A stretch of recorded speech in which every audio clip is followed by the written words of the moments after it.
Late night stream.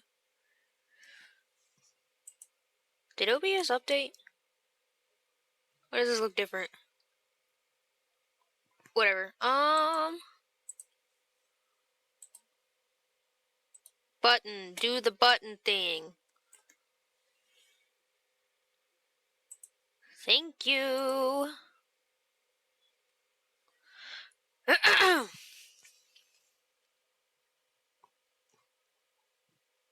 I'm hoping some people might be able to tune in, but I'm not so sure. But anyway.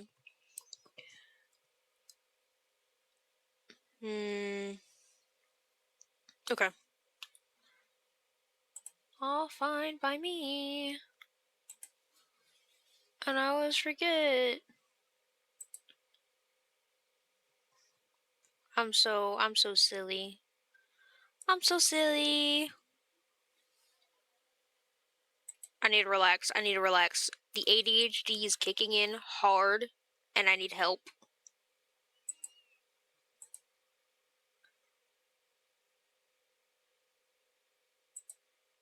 Ah, shoot, that's what I was gonna play. I'm so...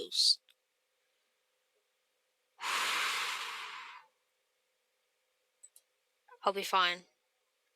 It's fine. It's fine.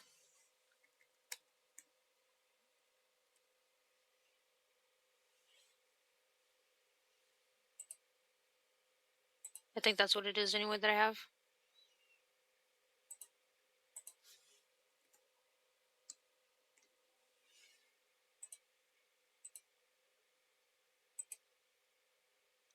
What the... Hydrate. Thank you. Thank you for telling me that.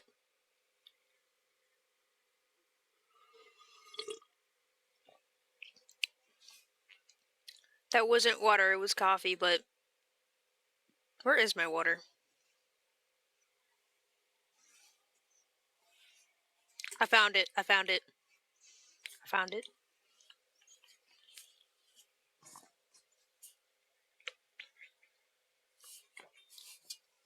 Hi, Alistair. Welcome in.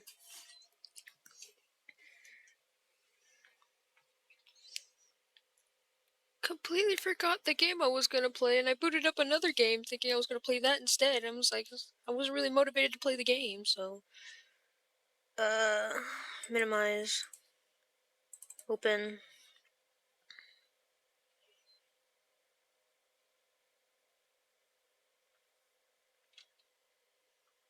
Oh, Lord have mercy with the... Oh, my goodness? That's scary. I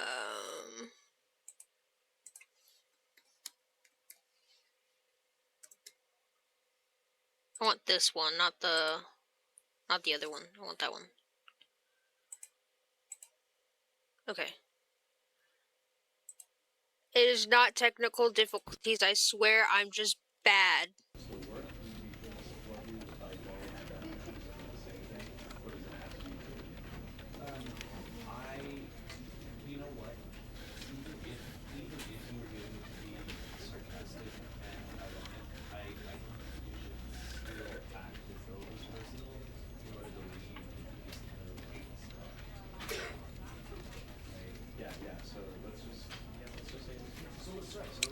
Welcome in.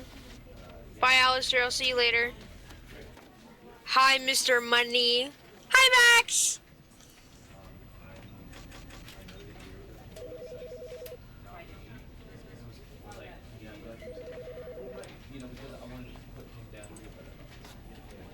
I gotta, since this is like a thingy, I'm gonna move my avatar over to the other side.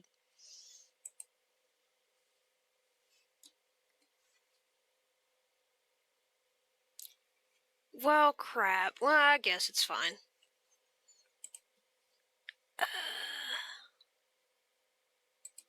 Let's see.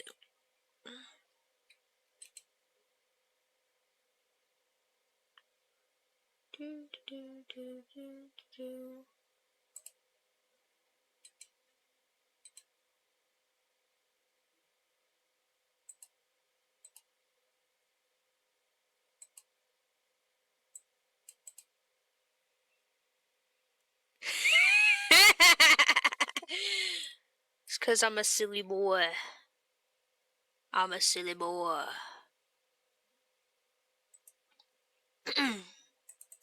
Okay, we good. We're gonna lock that in.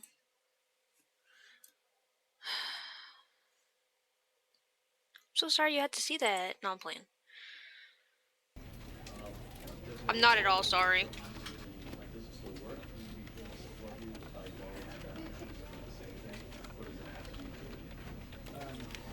Anyway, that's why I moved my avatar. Aren't I so goated for that? Aren't I so goated? God, I hate it when things don't fit the screen. End is never the end, is never the end, is never the end. Okay. We are playing the Stanley Parable. What did I do? What do you mean? What did I do? What? What do you mean, what did I do? This is the story of a man named Stanley. Stanley worked for a company in a big building where he was employee number 427. Employee number 427's job was simple. He sat at his desk in room 427 and he pushed buttons on the Move my keyboard. cam. Orders came My to him avatar. through a monitor on his desk, telling him what buttons to push, how long to push them, and in what order. This is what employee 427 did every day of every month of every year. And although others might have considered it soul-rending, Stanley relished every moment that the orders came in, as though he had been made exactly for this job. And Stanley was happy. And then one day, something very peculiar happened. Something that would forever change Stanley. Something he would never quite forget. He had been at his desk for nearly an hour when he realized that not one single order had arrived on the monitor for him to follow. Oh no! No one had showed up to give him instructions, call a meeting. I'm usually on the hi. left side of this screen, not the Never right side. in all his years at the company had this happened. This complete isolation. Something was very clearly wrong. Shocked, frozen solid, Stanley found himself unable to move for the longest time. But as he came to his wits and regained his senses, he got up from his desk and stepped out of his office. What do you mean I stepped out of my office? What if I just stay in here? What about that?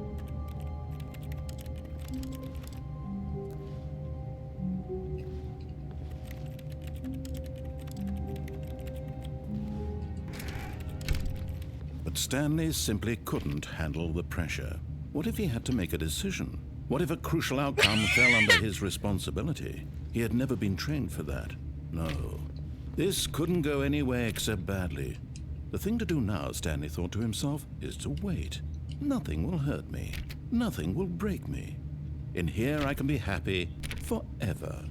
I will be happy. Stanley waited. Hours passed, then days. Had years gone by? He no longer had the ability to tell. But the one thing he knew for sure, beyond any doubt, was that if he waited long enough, the answers would come. Eventually, someday, they would arrive. Soon, very soon now, this will end. He will be spoken to. He will be told what to do.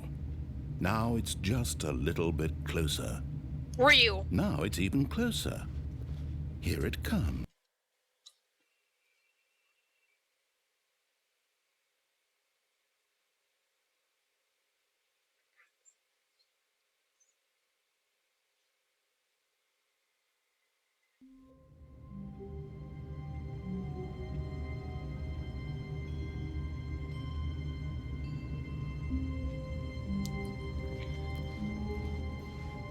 Mr. Money, start spamming emojis or something. I don't know. I'm kidding, by the way. Don't do that.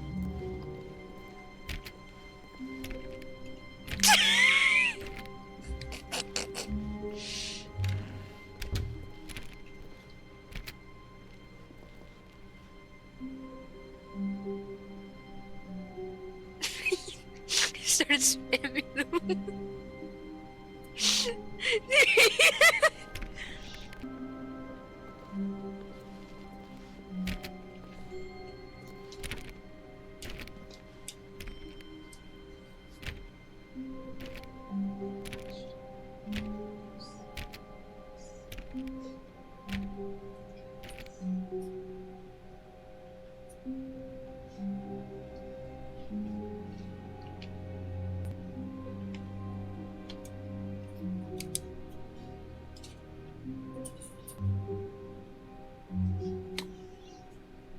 Yeah, you're done.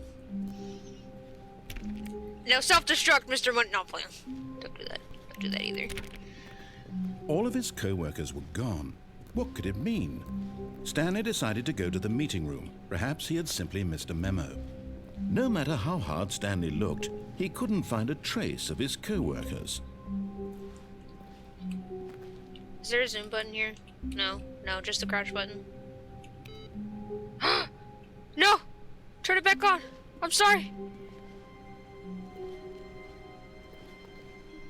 It's whatever.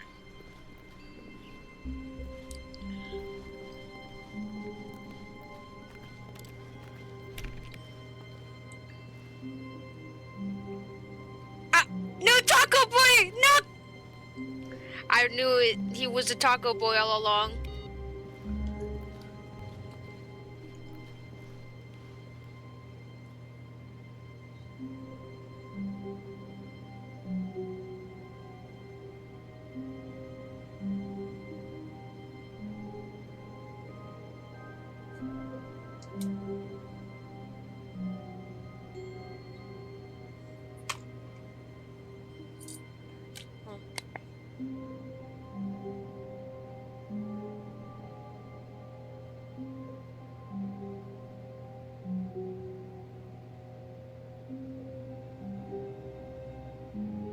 Stanley stood for a long time in one spot. It's part of a game. He likes to see how long he can go without dying.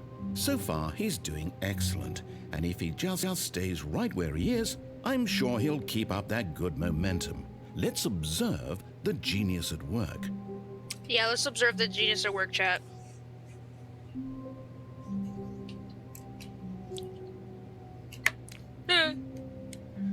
Sorry, I was writing something down. My bad.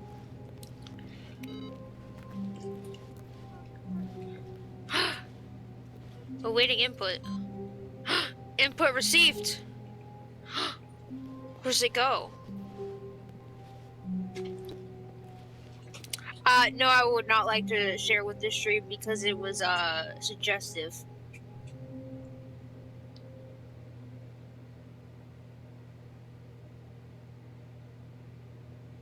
I am absolutely lying, by the way. I was writing down my social security. Stanley went around touching every little thing in the office, but it didn't make a single difference, nor did it advance the story in any way. This narrator is about to get smooched if he keeps talking like that.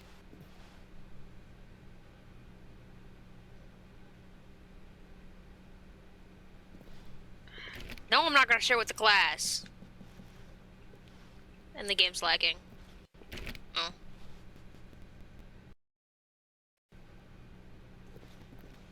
When Stanley came to a set of 2 open doors, he entered the door on his left.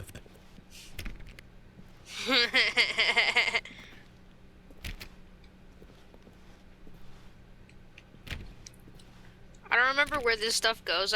It's been a very long time since I've seen anything about the Stanley Parable. Yet there was not a single person here either. Feeling a wave of disbelief, Stanley decided to go up to his boss's office, hoping he might find an answer there. If only we could see Stanley's working.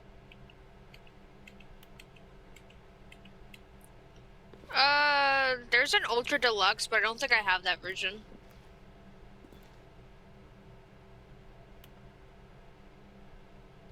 Who moved my desk is so real. Yeah.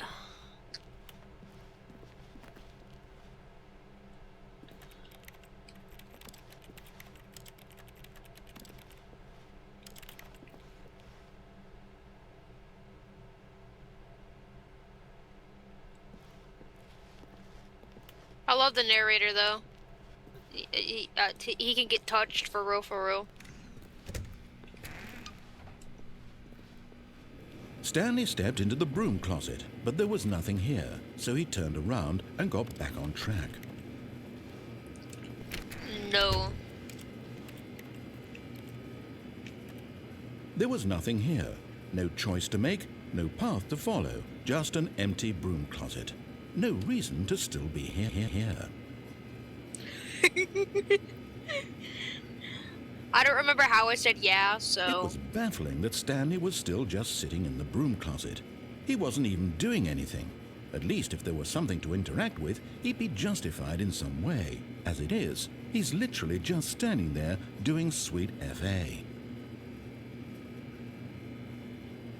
What does FA mean? Are you really still in the broom closet? Standing around doing nothing? Why? Please offer me some explanation here. I'm genuinely confused. This is the first time he's actually addressed me by you, not Stanley. You do realize there's no choice or anything in here, right? If I'd said Stanley walked past the broom closet, at least you would have had a reason for exploring it to find out. Thank you. But it didn't even occur to me because literally this closet is of absolutely no significance to the story whatsoever. I want that never would have pipe thought to wrench. mention it.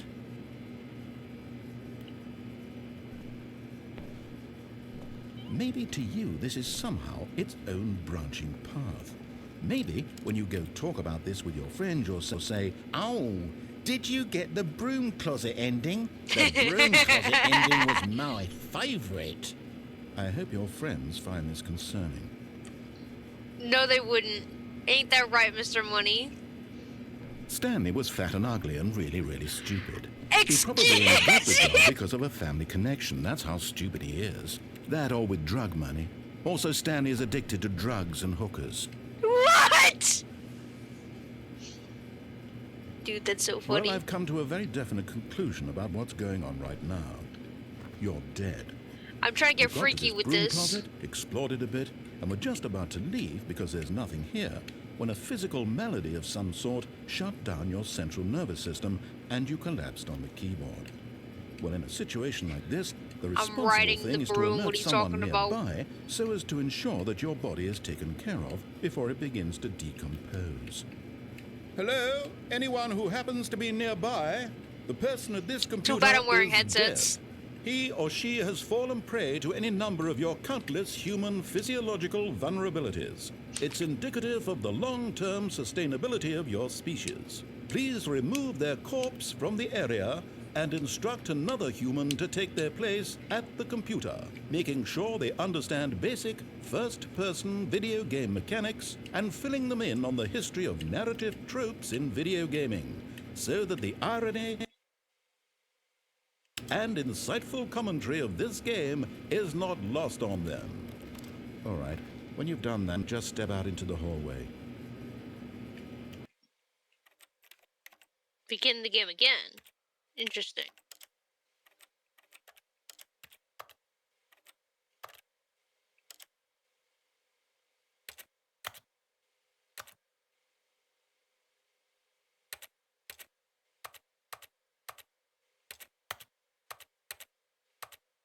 Is that the highest? It's kind of sad.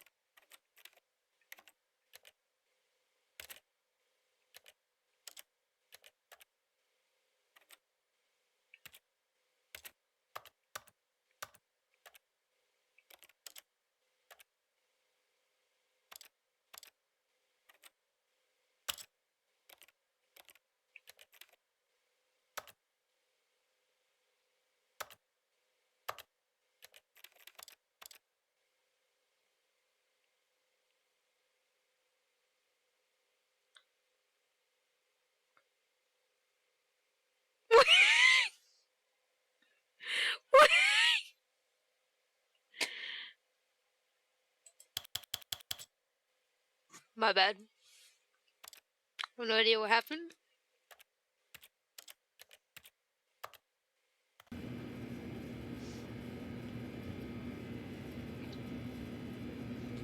Nothing. What are you talking about?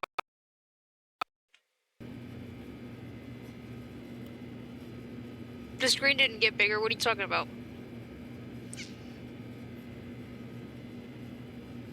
You sure you're just not schizo?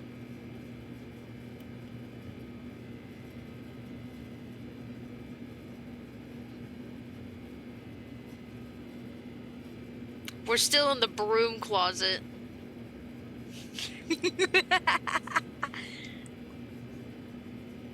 Wow, Kane, you're so funny. Say it with more gusto.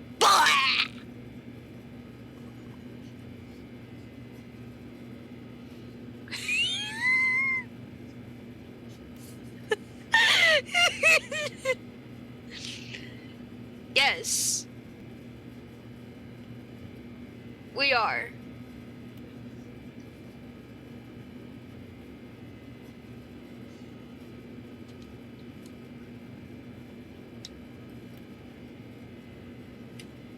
You know what?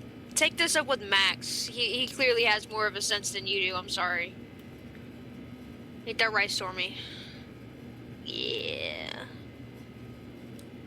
Rage baiting my cat in the middle of a stream is funny.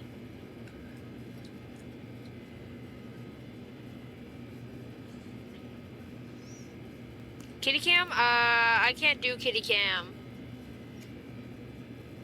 Not yet, anyway.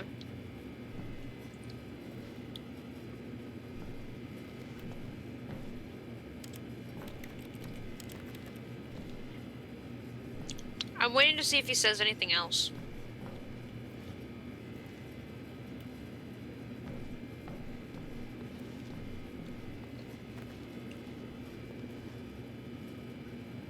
Okay.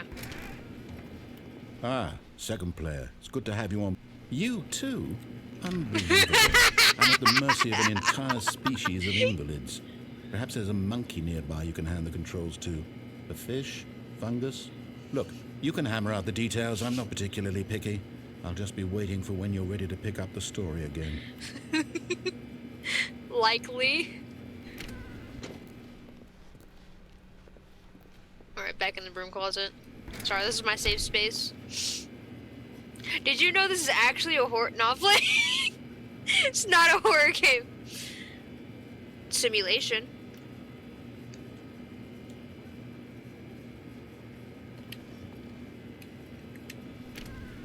Alright. Coming to a staircase, Stanley walked upstairs to his boss's office.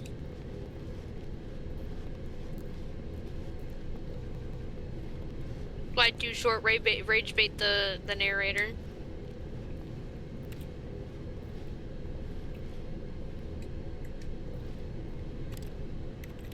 What are you? What does this say? I think that's a note to a parent. But Stanley just couldn't do it. He considered the possibility of facing his boss. Admitting he had left his post during work hours, he might be fired for that. And in such a competitive economy, why had he taken that risk? All because he believed everyone had vanished? His boss would think he was crazy. And then something occurred to Stanley. Maybe, he thought to himself, maybe I am crazy. All of my co-workers blinking mysteriously out of existence in a single moment for no reason at all. None of it made any logical sense. And as Stanley pondered this, why are the rooms he began to repeating make itself? other strange observations. For example, why couldn't he see his feet when he looked down? No! Why did doors close automatically behind him wherever he went? And for that matter, these rooms were starting to look pretty familiar. Were they simply repeating? No, Stanley said to himself, this is all too strange. This can't be real. And at last, he came to the conclusion that had been on the tip of his tongue. He just hadn't found the words for it. Okay. I can't see chat anymore, so I'm gonna look at the Discord now. Looking at the Discord.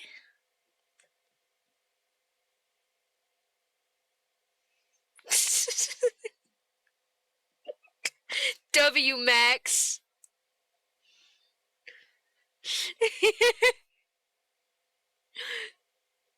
W Max, I'm back. I'm dreaming, he yelled. This is all a dream. Oh, what a relief Stanley felt to have finally found an answer, an explanation. His co-workers weren't actually gone. He wasn't going to lose his job. He wasn't crazy after all. And he thought to himself, I suppose I'll wake up soon. I'll have to go back to my boring real-life job pushing buttons. I may as well enjoy this while I'm still lucid. So, he imagined himself flying and began to gently float above the ground. What? Then he imagined himself soaring through space on a magical star field, and it too appeared. It was so much fun, and Stanley marveled that he had still not woken up. How was he remaining so lucid? And then perhaps the strangest question of them all entered Stanley's head. One he was amazed he hadn't asked himself sooner. Why is there a voice in my head dictating everything that I'm doing and thinking? Now the voice was describing itself being considered by Stanley, who found it particularly strange. I'm dreaming about a voice describing me, thinking about how it's describing my thoughts, he thought. And while he thought it all very odd and wondered if this voice spoke to all people in their dreams, the truth was that, of course, this was not a dream. How could it be? Was Stanley simply deceiving himself, believing that if he's asleep, he doesn't have to take responsibility for himself? Stanley is as awake right now as he's ever been in his life. What's in the machine? Now, hearing the voice speak these words was quite a shock to Stanley. After all, he knew for certain, beyond a doubt, that this was in fact a dream. Did the voice not see him float and make the magical stars just a moment ago? How else would the voice explain all that? This voice was a part of himself too. Surely, if he could just... He would prove it. He would prove that he was in control, that this was a dream. So he closed his eyes gently, and he invited himself to wake up. He felt the cool weight of the blanket on his skin, the press of the mattress on his back, the fresh air of a world outside this one. The Stanley Parable. Let me wake up, he thought to himself. I'm through with this dream. I wish it to be over. Should I look in the description, bro? Let me go back to my job. Let me continue pushing the buttons. Please, it's all I want. I want my apartment, and my wife, and my job. All I want is my life. Ain't no way exactly Stanley the got a way wife. It's always been. My life is normal. I am normal. Everything will be fine. I am okay. Sorry, I had to pin that. That was funny. Stanley began screaming. Please, someone, wake me up. My name is Stanley. I have a boss. I have an office. I am real. Please, just someone tell me I am real. I must be real. I must be. Can anyone hear my voice? Who am I? Who am I? And everything went black. Ugh. I can imagine Stanley fell and hit his head on the door frame right there. This is the story of a woman named Mariella. Mariella woke up on a day like any other. She arose, got dressed, gathered her belongings, and walked to her place of work.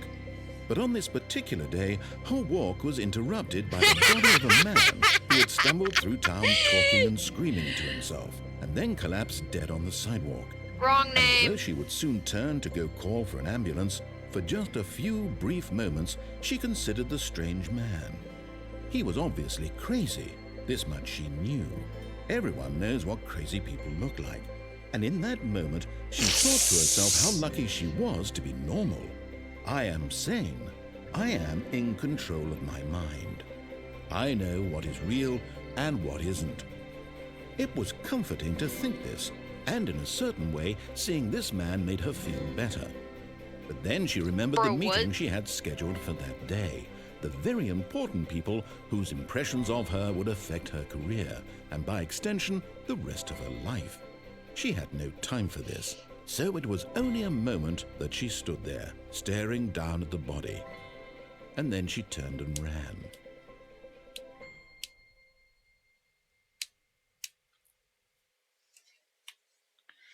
End is never the end, is never the end, is loading, never...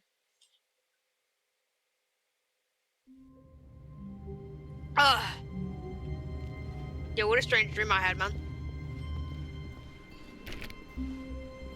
All of his co-workers were gone. Oh, please. Are you really just doing this for the achievement? Click a door 5 times. Is that all that you think an achievement is worth? No. I can't just give these merits away for such little effort. Give me the merit! Clicks.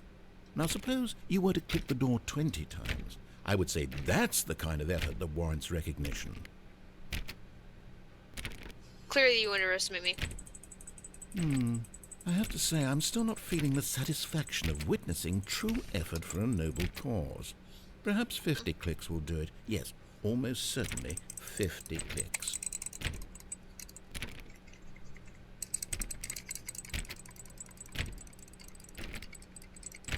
No, I'm still not feeling it. I want this achievement to have meant something. It has to be a true reward for valiant effort. I want to see some hustle, Stanley. I want to see commitment, a willingness to go all the way, no matter what the cost. What are you talking about? Why don't you go put 20 clicks into door number 417? Alright, fine, I'll do that. 417.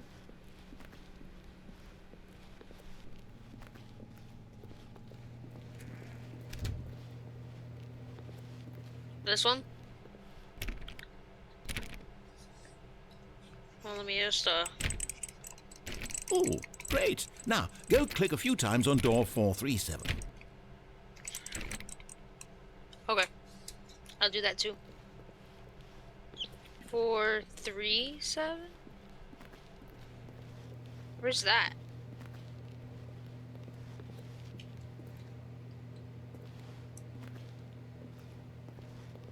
Huh? There's 37.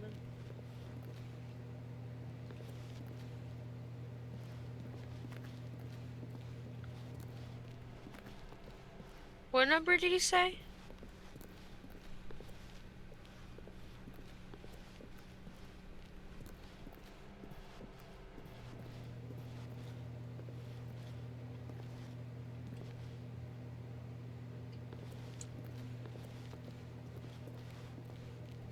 Wouldn't 37 be back there? Yeah, 437. Yeah, wouldn't it be back?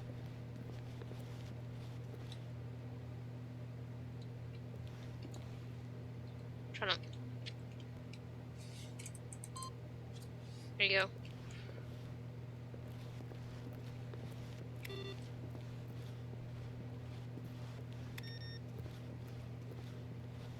So that's the other way though. When Stanley came to a set of 2 open doors, he entered the door on his left.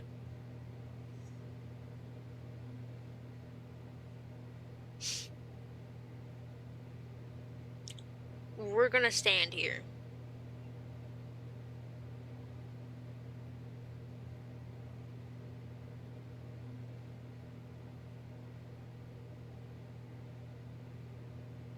So how's everyone's evening, chat? How's it going?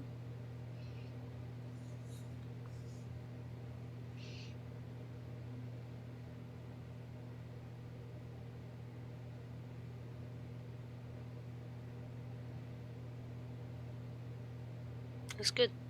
That's good. Depressing.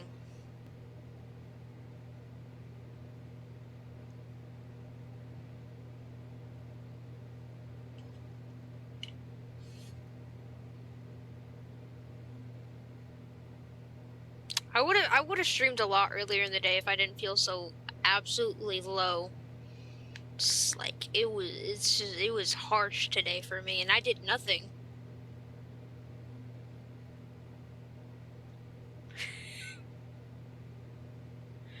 I had Monster Hunter Rise at one point.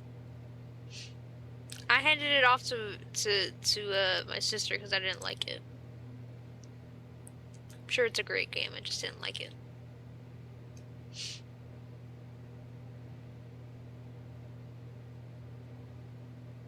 I remember vaguely you have to stand right here for like ever to get a specific ending.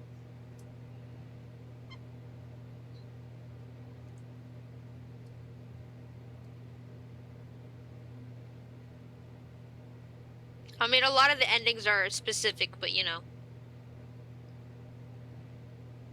Like the one where I collapsed.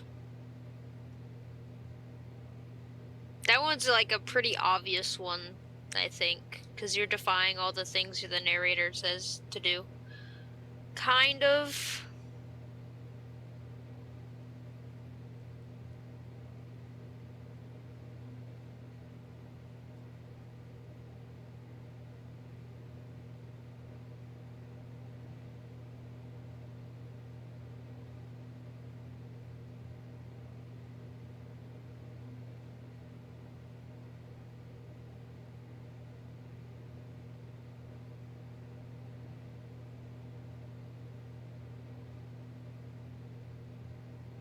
Bear with me, Chad. Bear with me. Bear with me!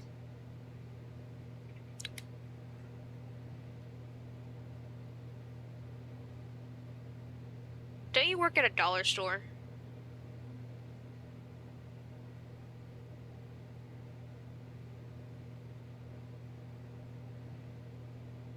Mine's purple.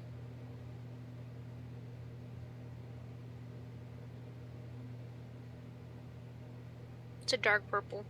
I like dark purple.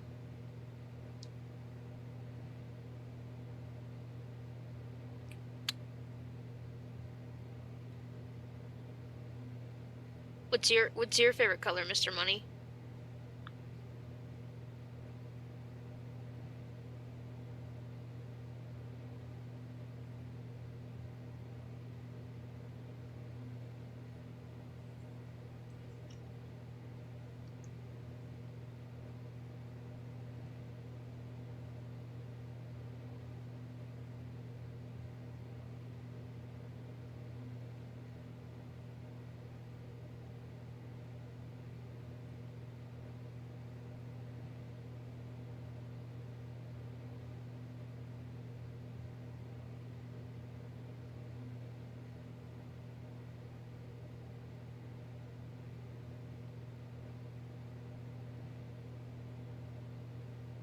Black is a shade, by the way.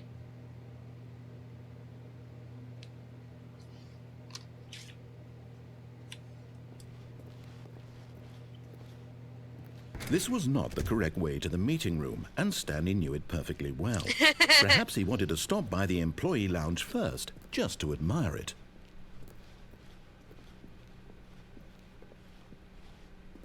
Ah, yes, truly a room worth admiring. It had really been worth the detour after all, just to spend a few moments here in this immaculate, beautifully constructed room. Stanley simply stood here, drinking it all in. No wonder you always react to my messages on Instagram with a green heart. I figured that might have been your favorite color of the sort. Also, this room was very nostalgic. Really, really worth it being here in the room.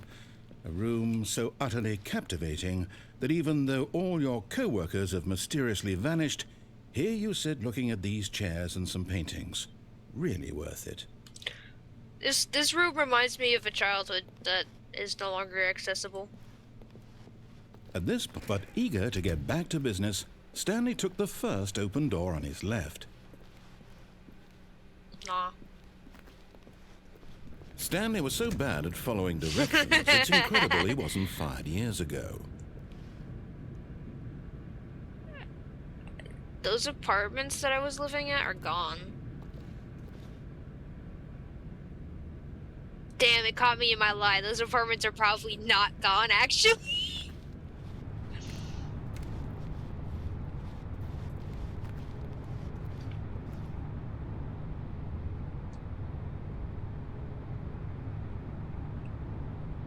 Uh-oh.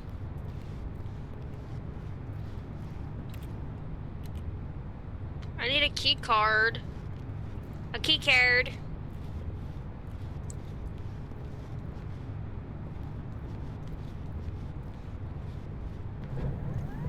Look, Stanley, I think perhaps we've gotten off on the wrong foot here. I'm not your enemy, really, I'm not. I realize that investing your trust in someone else can be difficult, but the fact is that the story has been about nothing but you all this time.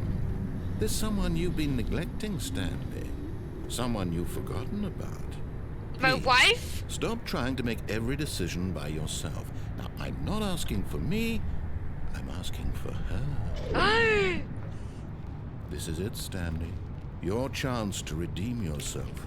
To put your work aside. To let her back into your life. She's been waiting.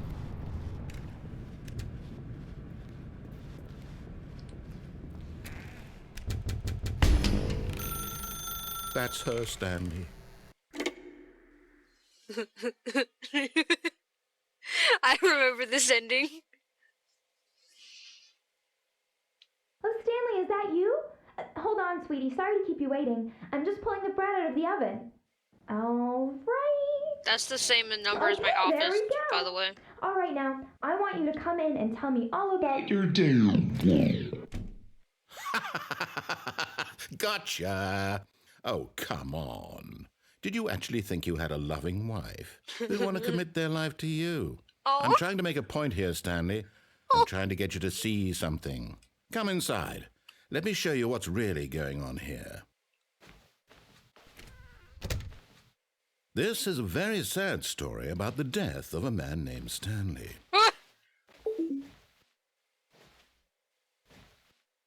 Stanley is quite a boring fellow. He has a job that demands nothing of him, and every button that he pushes is a reminder of the inconsequential nature of his existence. Look at him there, pushing buttons, doing exactly what he's told to do. Now he's pushing a button. Now No! he's eating lunch. Now he's going No! home. Now he's coming back to work. One might even feel sorry for him, except that he's chosen this life. But in his mind, in his mind he can go on fantastic adventures. I'm From pressing behind buttons, his desk, bro. Stanley dreamed of wild expeditions into the unknown, fantastic discoveries of new lands. It was wonderful. And each day that he returned to work was a reminder that none of it would ever happen to him. Not gonna lie, this setup is actually pretty chill, and I would live in this space if it was all mine. And so he began to fantasize about his own job. First, he imagined that one day while at work, he stepped up from his desk to realize that all of his co-workers, his boss, everyone in the building had suddenly vanished off the face of the earth. The thought excited him terribly. Press RB to present time with the boys. So he went further. He imagined that he came to 2 open doors and that he could go through either. At last, choice. It barely even mattered what lay behind each door. The mere thought that his decisions would mean something was almost too wonderful to behold. As he wandered through this fantasy world, Oh my god, he no. began to fill it with many possible paths and destinations. Down one path lay an enormous round room with monitors and mind controls. And down another was a yellow line that weaved in many directions. And down another was a game with a baby. And he called it the Stanley Parable. Press X to tell your kids a story. It was such a wonderful fantasy, and so in his head he relived it again, and then again, and again, over and over, wishing beyond hope that it would never end, that he might always feel this free. Surely there's an answer down some new path, mustn't there be? Perhaps if he played just one more time. But there is no answer. How could there possibly be? In reality, all he's doing is pushing the same buttons he always has. Nothing has changed. The longer he spends here, the more My invested wife. he gets, the more he forgets which life is the real one. And I'm trying to tell him this, that in this world he can never be anything but an observer, that as long as he remains here, he's slowly killing himself. But he won't listen to me. He won't stop. Here, watch this. Stanley, the next time the screen asks you to push a button, do not do it.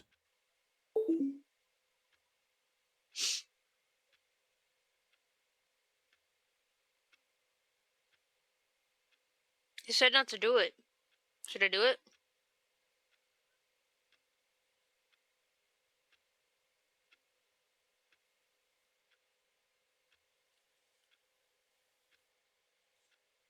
You see? Can he just not hear me?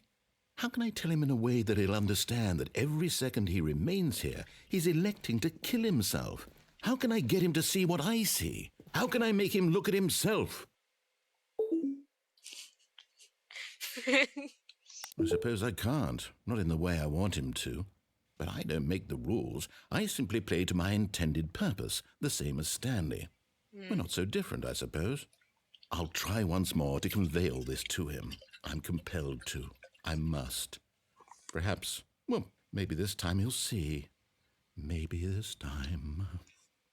And I tried again, and Stanley pushed a button. And I tried again, and Stanley pushed pressed a the button. button. And I tried again. I love British people. I don't know how they trap them in the screens, but I love them.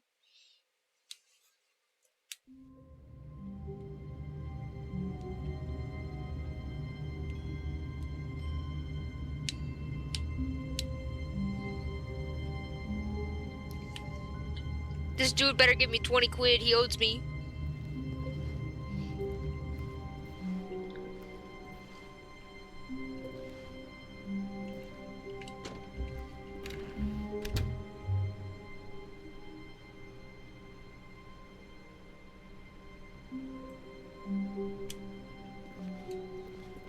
How long was I sitting there?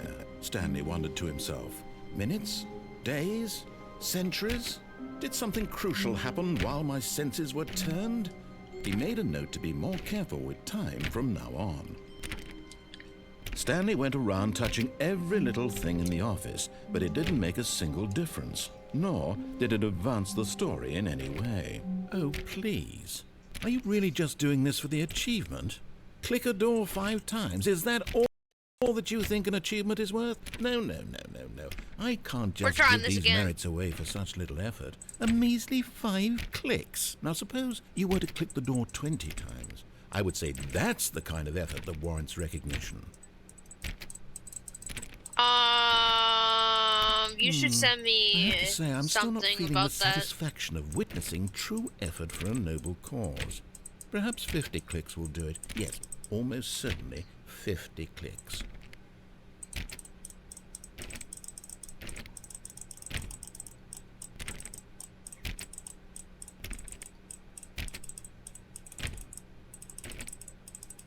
No, I'm still not feeling it. I want this achievement to have meant something. It has to be a true reward for valiant effort. I want to see some hustle, Stanley. I want to see commitment, a willingness to go all the way, no matter what the cost. Why don't you go put 20 clicks into door number 417? But if I go that way, it'll close this door. Won't it?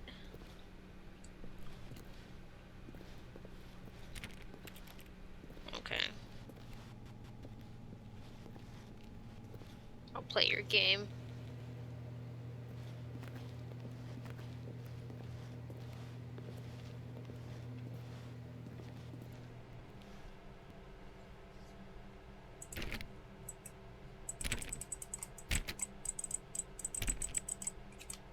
Oh, great. Now, go click a few times on door 437. I thought this door had closed behind me the first time. Didn't it? Excellent. I think we're getting somewhere. Now, door 415. Let's give it 10 clicks or so. 415? Is that what he said?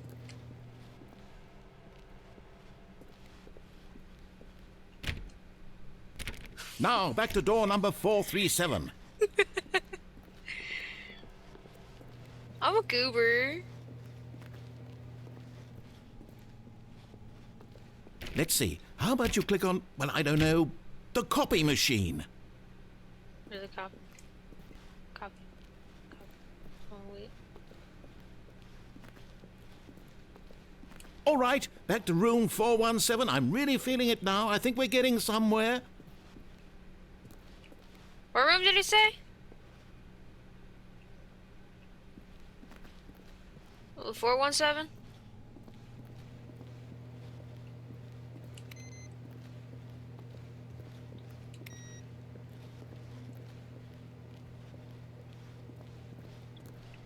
Okay, now go climb on employee 419's desk. Where's 419? I don't think they're over here. 419.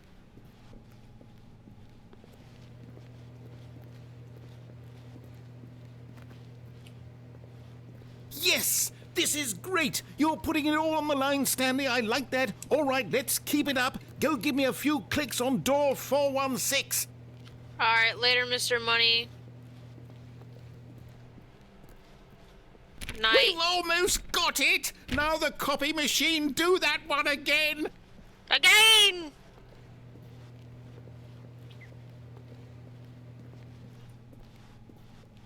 Crap, Jesus, if you leave, I'm gonna smite you. Finish it off, Stanley. 5 clicks on door 430. Yes! We did it! Oh, wow. That felt amazing. Oh, you really earned it, Stanley. Nothing could hold you back. Yes, I'm very proud of how far we've come today. Just think, only a few minutes ago, you believed an achievement was worth 5 little clicks. Really now? What were you thinking? I think he got off on that. I'll do it again.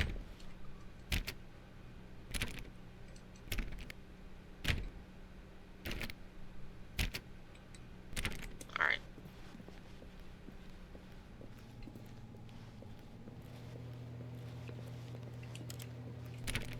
Just turn the computer on over there.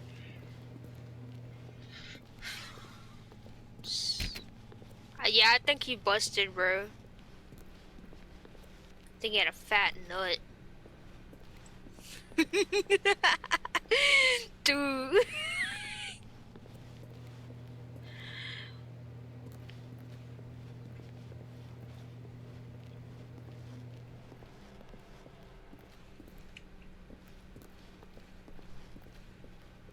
When Stanley came to a set of 2 open doors, he entered the door on his left. This was not the correct way to the meeting room, and Stanley knew it perfectly well. Perhaps he wanted to stop by the employee lounge first, just to admire it. Wow. Yes. This room. What a beautiful room. What a gorgeous, gorgeous room. It's those freaking Thank blinds goodness that Stanley really had taken sell me. this The detour blinds and the on his way carpet. to the meeting room. Life without having experienced this room was now too horrible even to consider. It's like I can remember something. It's just I don't. Stormy, help me out here. Yes, really, really worth it being here in the room. A room so utterly captivating that even though all your co-workers have mysteriously vanished, here you sit looking at these chairs and some paintings. Really worth it. No, I'm looking at the carpet and the blinds, bro. Screw the chairs.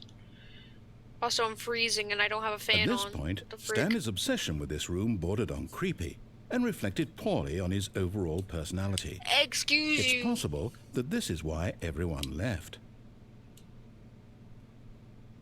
$1.25 for a can of soda. Give me some. Stanley sat around waiting for more dialogue, but when a long time had passed and there was no more, he decided that the game was trying to send him a message.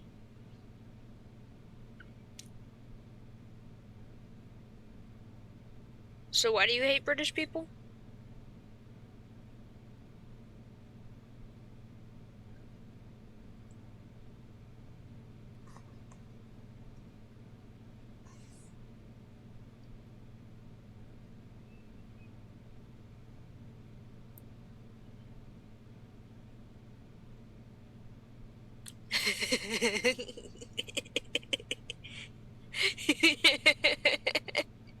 I love British people.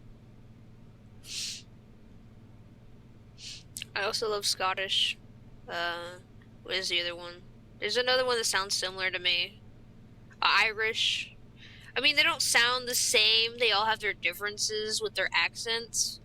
But it's just like the Scottish one and the British one really sell me. And the Irish one sounds funny as hell to me, yes. This is why I was able to watch Jacksepticeye for so long. Until I couldn't anymore.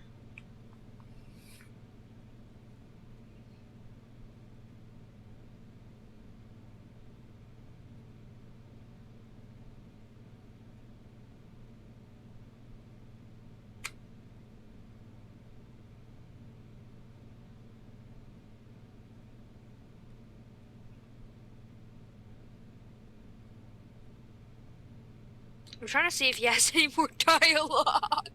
I don't think so. He might not. Ooh, coffee maker. It looks almost like mine.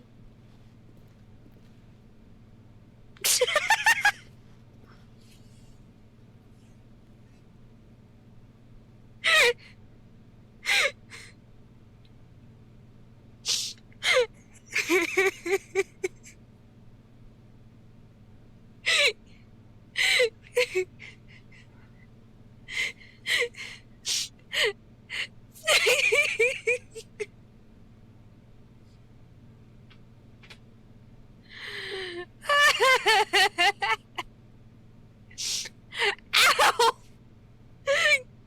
Don't bite me, please. Thank you, ma'am. Coffee nut. But at last, he'd had enough of the amazing room and took the first open door on his left to get back to business. Stanley was so bad at following directions, it's incredible he wasn't fired years ago. Look, Stanley, I think perhaps we've gotten off on the wrong foot here. I'm not your enemy, really, I'm not. I realize that investing your trust in someone else can be difficult, but in his eagerness to prove that he is in control of the story and no one gets to tell him what to do, Stanley leapt from the platform and plunged to his death. Good job, Stanley. Everyone thinks you are very powerful. I'll do it again, too. Don't test me.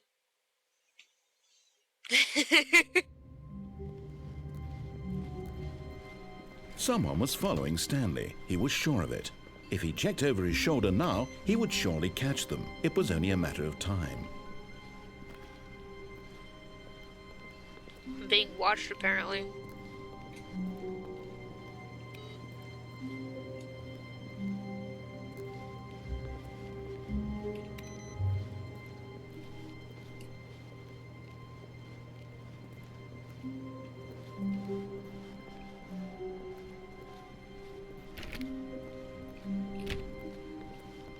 When Stanley came to a set of 2 open doors, he entered the door on his left. One day it'll enact again, I swear. I don't remember how long you have to stand here, though. This was not the correct way to the meeting room, and Stanley knew it perfectly well. Perhaps he wanted to stop by the employee lounge first, just to admire it.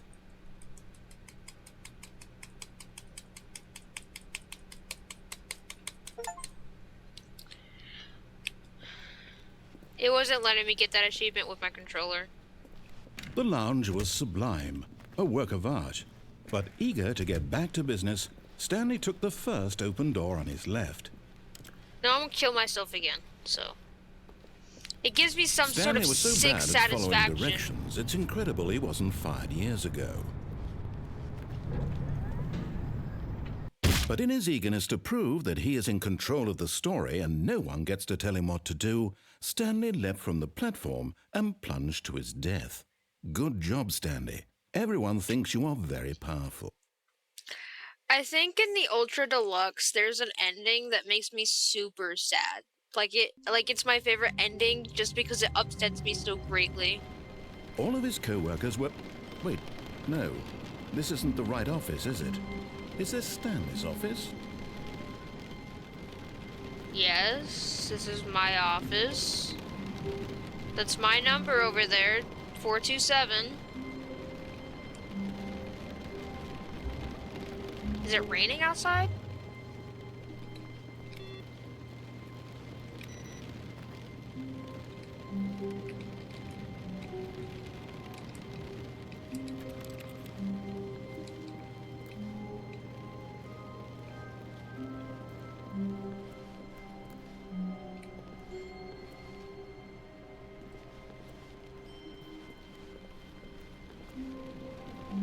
When Stanley came to a set of 2 open doors, he entered the door on his left.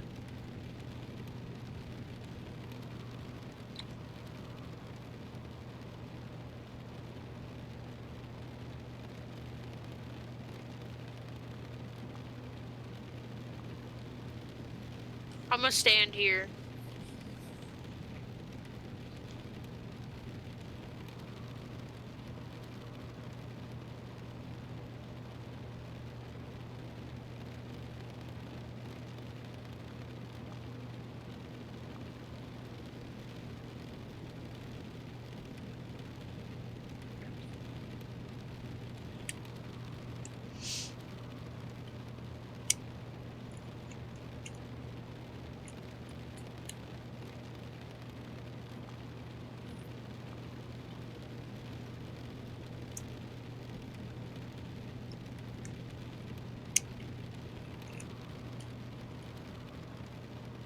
is the noise I'd play to go to sleep. The pattering of rain on a window.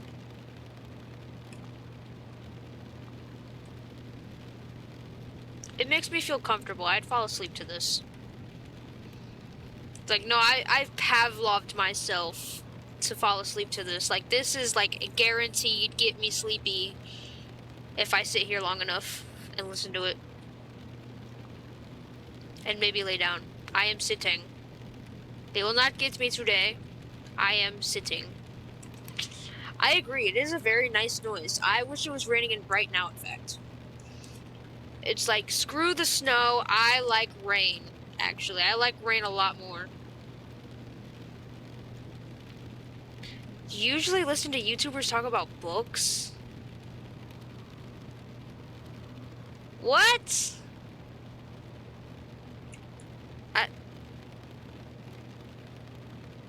I don't know, that sounds boring to me, but whatever floats your boat, man.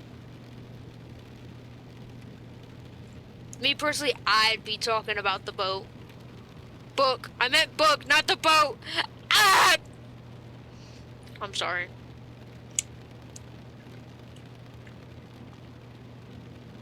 Remember last stream? I didn't like pull out my mic out of my headset because I didn't feel like it.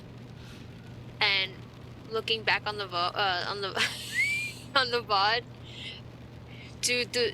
dude, my audio sounded so ass. I was so sad. I was like, but I can't legally redo this. I mean, I could redo it if I wanted to. Erase it from memory, from everyone's memory, but I ain't gonna do that.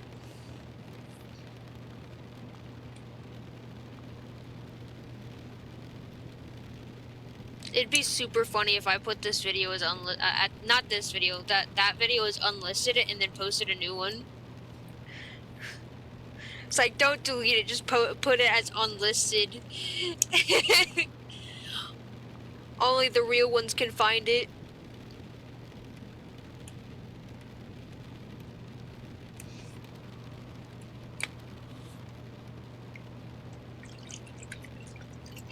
Stormy, you want some coffee while we wait? I got some leftover coffee. Dude, the coffee I made, I tried to make homemade mocha coffee, right? Like, I didn't buy coffee grounds that were labeled as mocha or anything. I low-key just went home. I brought home some coffee grounds, you know, Black Rifle action. And then I grabbed my coffee pot, made a pot of coffee, and then I added sugar. And then I added some Nesquik powder in there. And then I put some milk in there, and then it tasted alright. Like, it almost tastes like nothing to me, even though I know it has a taste. It's like, there's so little sugar in here, even though I put like 2 scoops in here. Two tablespoons, probably. Mind you, it was a big pot of coffee, so I don't like my coffee to be too sugary, but I feel like I should add more chocolate the next time.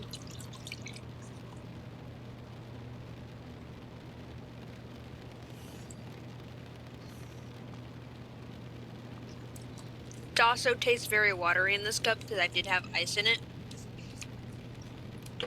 So, buns.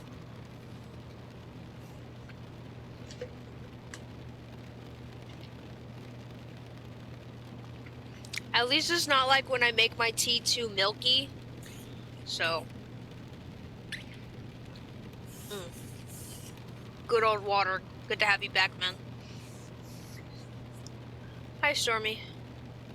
I'm just genuinely wondering if this does something. And this is probably gonna make a lot of people mad looking upon it later. You know what? I'm gonna not look at chat for a second because I need to check something on my phone.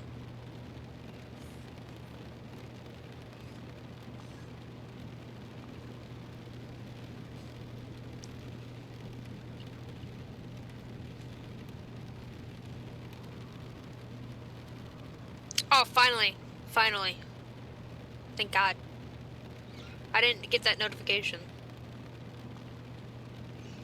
Also, I didn't realize I had that much money. Yeesh. I did not notice that. You know what? I'm gonna check check that notification now too.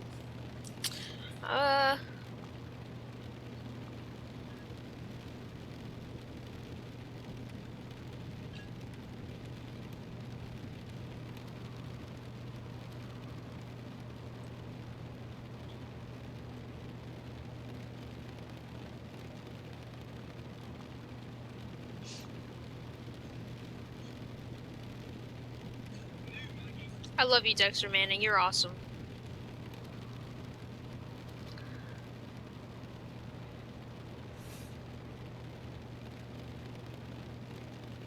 Okay.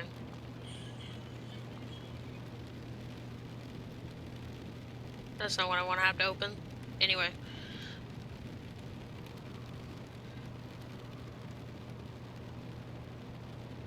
I have returned. I'm waiting for chat to load though.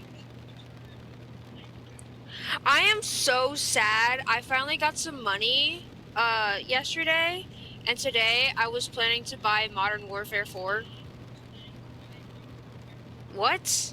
I meant I meant Call of Duty 4 Modern Warfare. Dude, I was gonna buy that even though I couldn't play it because I don't think my computer can run it. Because it was on sale and now it's not. I'm so sad.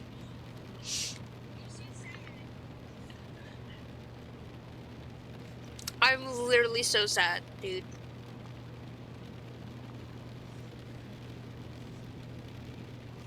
I was gonna buy Modern Warfare, bro. I like shooting things, and I'm bored of New Vegas right now.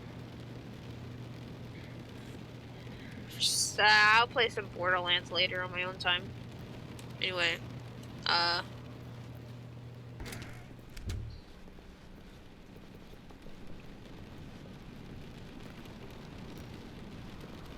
Yet there was not a single person here either. Feeling a wave of disbelief, Stanley decided to go up to his boss's office, hoping he might find an answer there.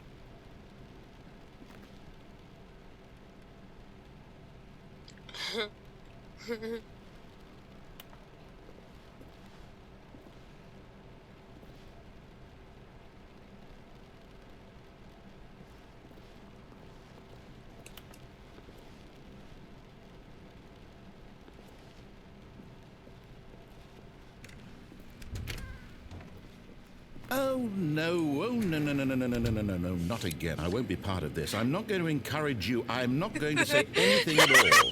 I'm just going to be patient and wait for you to finish whatever it is you enjoy doing so much in this room. Please take your time.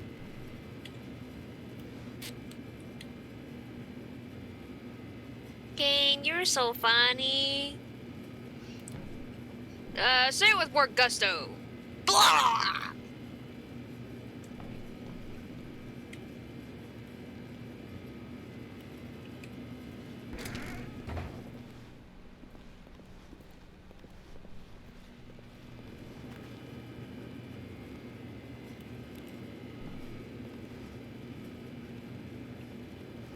I'll be back for that.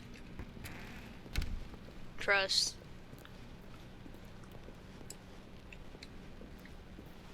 I wonder if there actually is something that goes here. Alright, so I'm looking around here. That looks familiar. Yeah. Duct tape, of course. Pliers and whatnot. Ooh, a mop bucket, but no mop. A broom. A broom.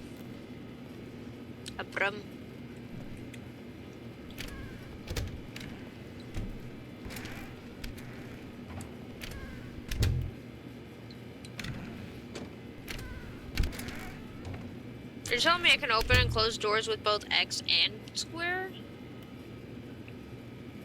That's pretty sick, dude. Aww, thank you, Scooptastic.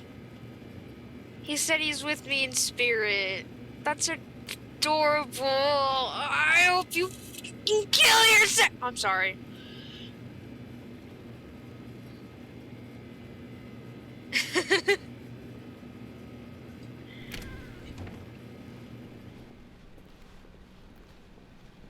Coming to a staircase, Stanley walked upstairs to his boss's office.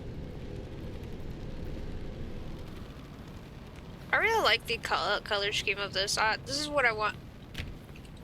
Executive bathroom. It's crazy.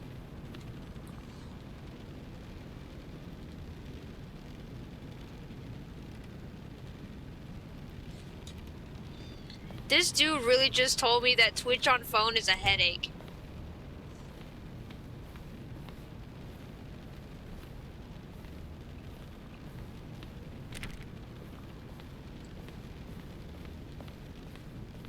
Stepping into his manager's office, Stanley was once again stunned to discover not an indication of any human life. Shocked, unraveled, Stanley wondered in disbelief who orchestrated this. What dark secret was being held from him? What he could not have known was that the keypad behind the boss's desk guarded the terrible truth that his boss had been keeping from him. And so the boss had assigned it an extra secret PIN number, 2845. But of course, Stanley couldn't possibly have known this.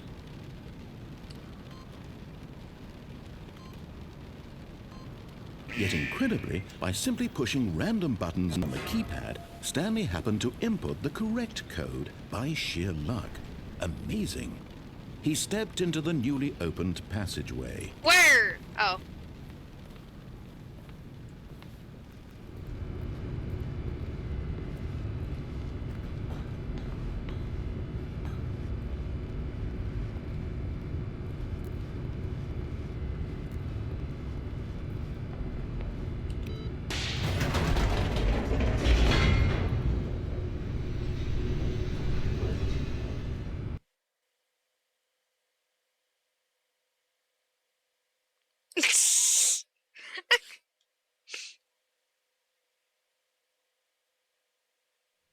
Descending deeper into the building, Stanley realized he felt a bit peculiar.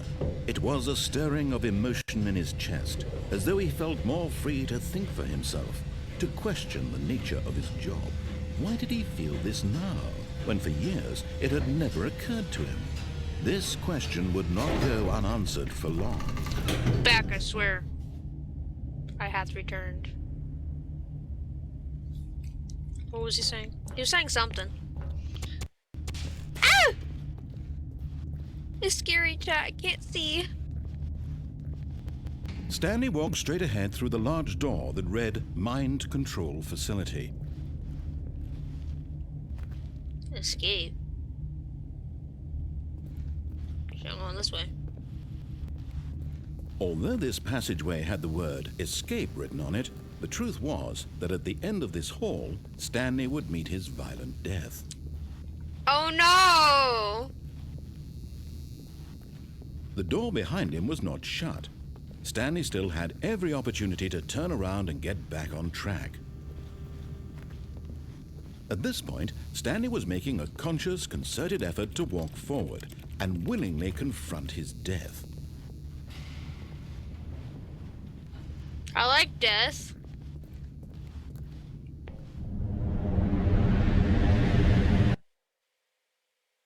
Loading. Wait, why is the end is never the end, is never the end, is never the end, is never the end? It's not there anymore. Dude, my knees hurt. As the machine whirred into motion and Stanley was inched closer and closer to his demise, he reflected that his life had been of no consequence whatsoever. Stanley can't see the bigger picture. He doesn't know the real story, trapped forever in his narrow vision of what this world is. Perhaps his death was of no great loss, like plucking the eyeballs from a blind man. So he resigned and willingly accepted this violent end to his brief and shallow life. Farewell, Stanley.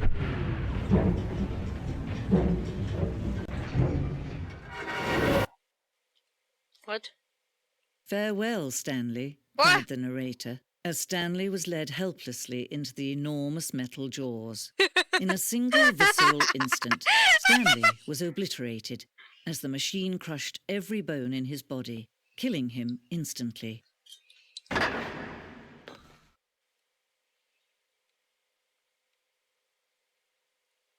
Apparently not. And yet it would be just a few minutes before Stanley would restart the game, back in his office, as alive as ever. What exactly did the narrator think he was going to accomplish? When every path you can walk has been created for you long in advance, death becomes meaningless, making life the same. Do you see now? Do you see that Stanley was already dead from the moment he hit start? It's actually kind of sad. Office layout. This blueprint shows the office from the beginning of the game. The path from Stanley's office to the two doors is the first part of the game that was built. Sections have been added and altered throughout the development. Though the core layout remains almost identical to the first iteration.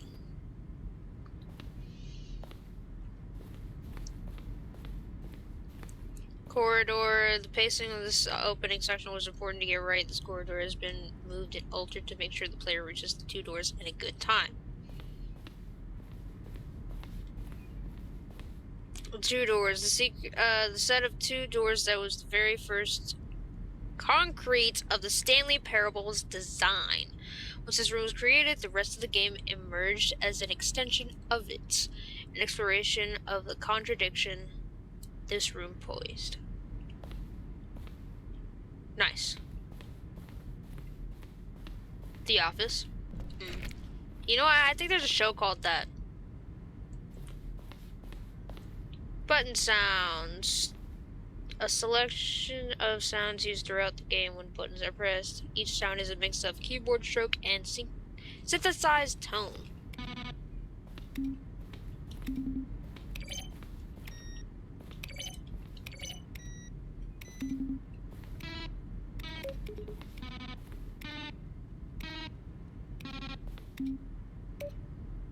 Number 2's gotta be my favorite. Oh my goodness, excuse me. Filing cabinets! I love filing cabinets! Excuse me.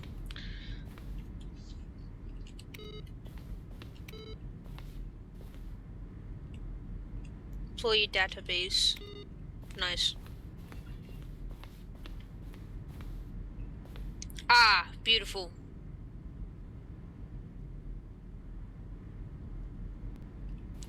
W Mans for real, for real.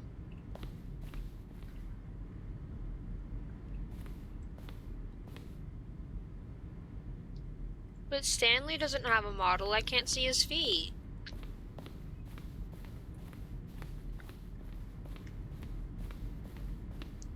Maintenance room and early versions of the maintenance room. Okay. Uh-huh. The Office. These screenshots are the Stanley Parable HD remix. More endings, fewer endings. More narrators, fewer narrators, more Stanley, less Stanley. The point of the Stanley Parable HD remix is to win. The point is to lose. Am I going crazy? Maybe is it the same image? Was that clock always there before? That's getting pinned. Am I going crazy? Maybe is it the same image? Was that clock there before? I don't remember. How do I go back? Can you check for me? Larger words. Can't see the text because of this text. Someone could just get rid of the text. Maybe then I can see. Writing all of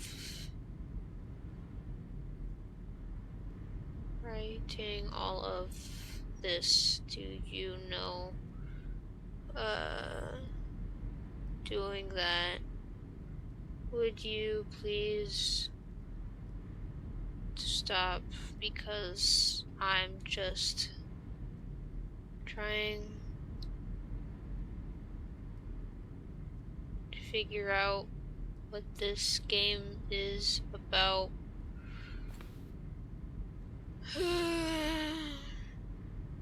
Okay, that's just a different language up there. I don't speak Taco Bell!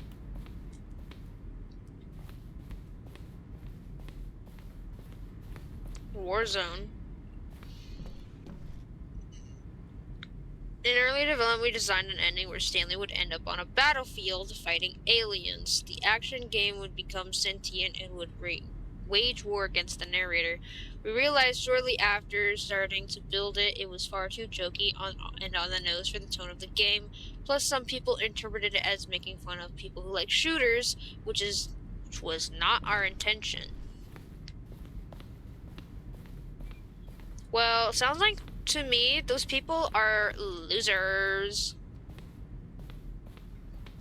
The lounge, an early version of the lounge. So I quite literally just brought myself here, bro.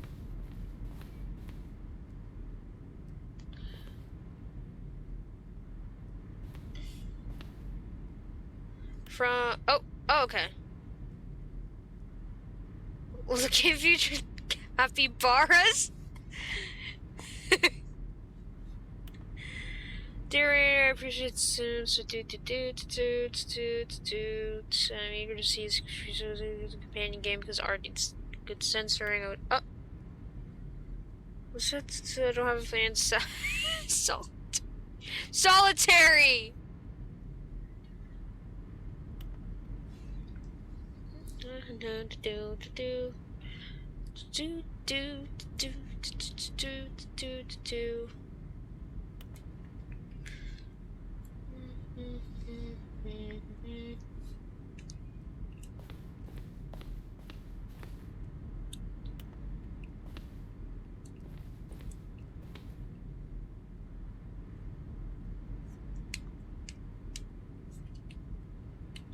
I'm throwing it back real quick.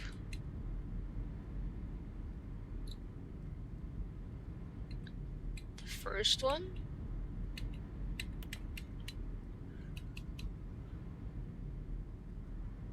How do you stay in shape? Michael the Rock Martin?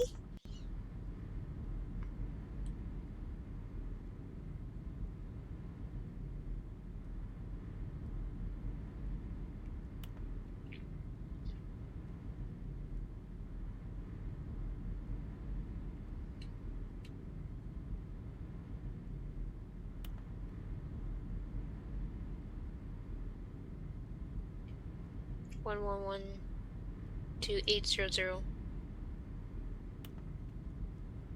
Are you a rock?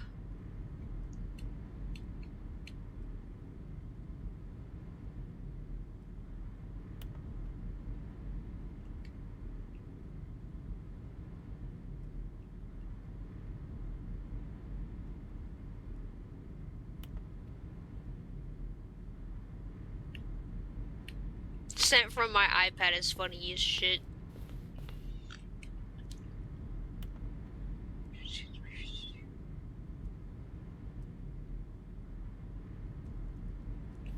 Funny, you could have put these on the you could have put them on the computers. The few that were on.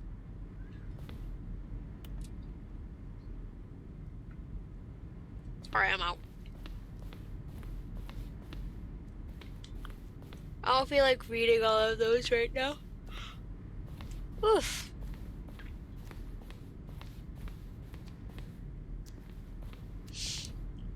The apartment timer. In a previous version... Oh my goodness. Ugh. Sad. Sad day. Anyway, the apartment timer. In a previous version of the choice leading to the apartment ending, a timer would give you 15 seconds to pick up the phone. Not picking up the phone would lead to a different ending. This does sound familiar. The cargo lift. The cargo lift was always intended to offer the choice of staying on or jumping to a different path. However, this after this early version, we decided we also wanted the option of the player falling to their death. Real. I love the second version is functionally as the same as what's in the final game, but we wanted it to look more like a place where cargo is actually stored. Sounds peak to me.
No, the boss's office color scheme right here is actually really fire.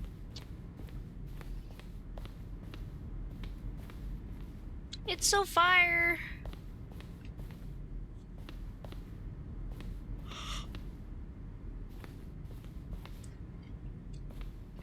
We're not so big.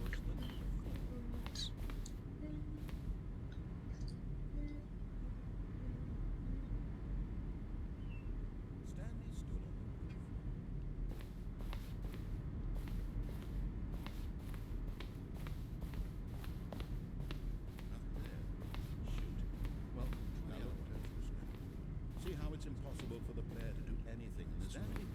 Perfect example of more level design. It's the kind of thing you think. I'm going crazy, bro. Office clock. How did I not see the staircase? Did it? No, I did see the staircase. Okay. I'm just a little big dumb.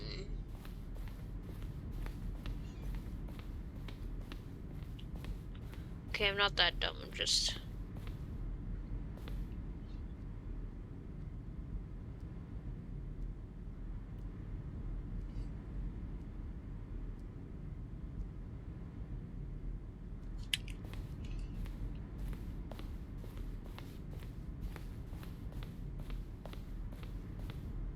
Oh, so I just kind of just circled back, okay.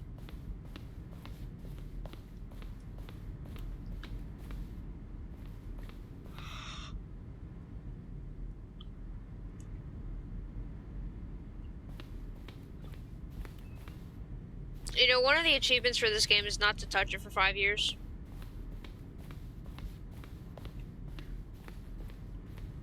I think there's another one that says 10.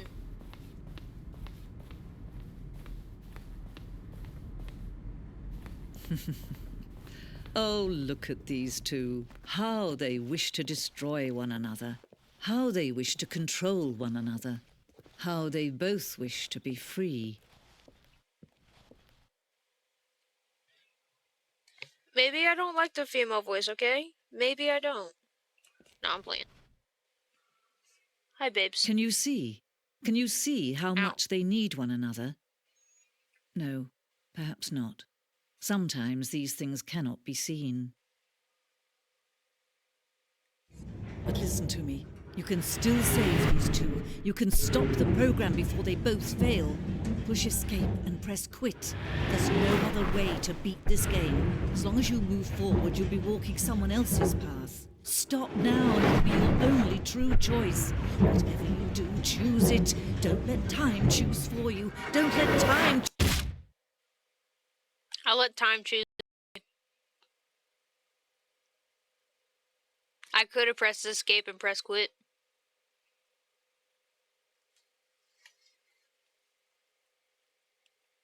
Oh.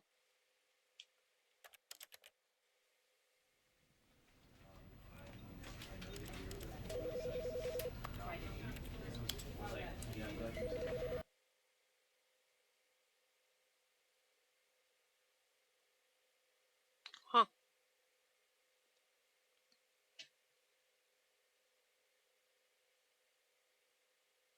This Alright, we're back. Ah!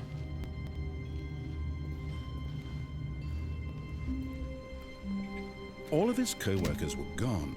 What could it mean? Stanley decided to go to the meeting room. Perhaps he had simply missed a memo. This ain't my office.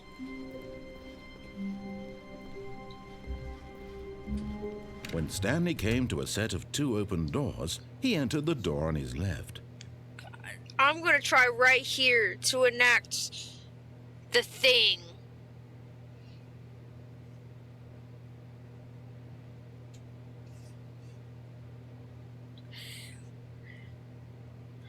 Dude, I suck. I'm kidding, by the way. I'm trying to fill this thing with commentary. Link in the description. Go check out my crochet products. I will take 3 commissions and then max out.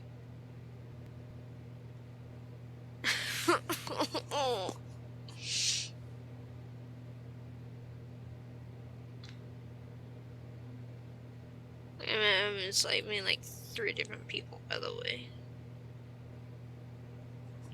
3 different people.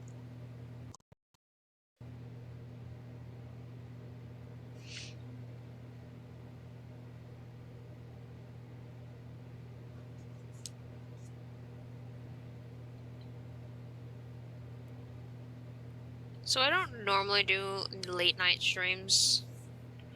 It's like, of course I don't, right?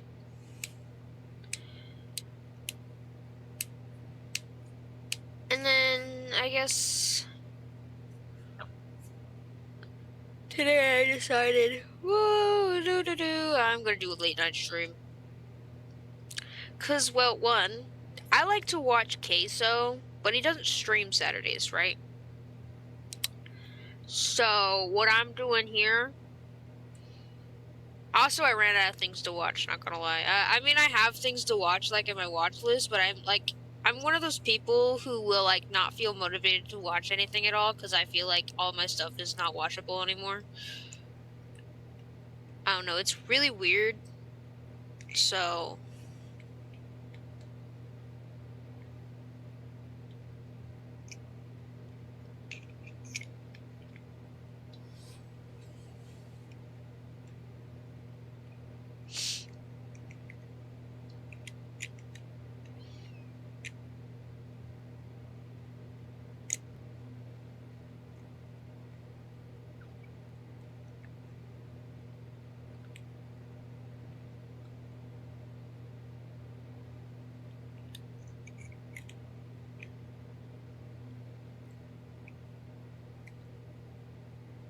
You know, if the Borderlands thingy, the Borderlands I had set up was this big on my screen, I wouldn't be mad that it doesn't fill the entire screen because you can still see it.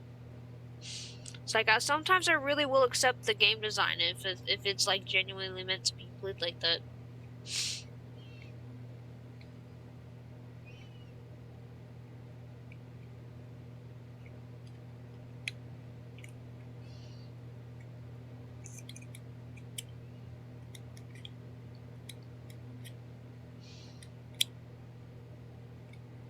If you're in the Discord, you should totally let me know what other games I should play or check out, I guess. But on YouTube, you should totally comment on the video and tell me. Like, comment, share, subscribe. I don't know. Or don't. I don't know. I have 11 followers on Twitch, so I am looking to get to 50 so I can eventually get that email of affiliate. Be like Twitch, hey, you've reached affiliate, and I'll be like, oh my god, I reached affiliate. Oh my god, I could do channel points now. I can't do channel points now. Right now, in this moment. Right now, I cannot do channel points, and you know what? That makes me sad.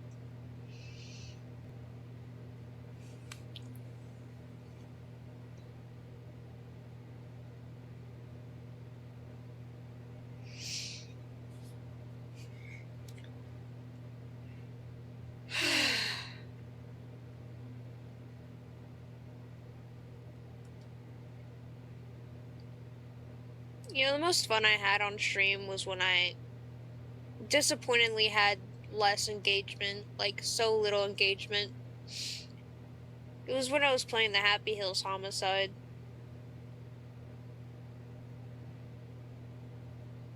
I liked both of those games. I liked the first one and Out for Blood. They were really fun.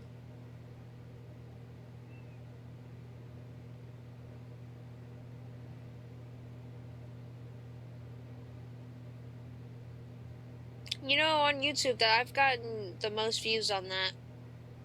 81 views for that whole Out for Blood, the whole VOD.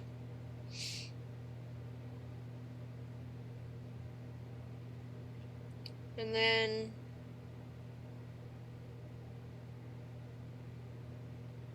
on Instagram, the short got a lot of views, like so much that maybe it wasn't that many likes, but I got a lot of views, like 1.7K, dude.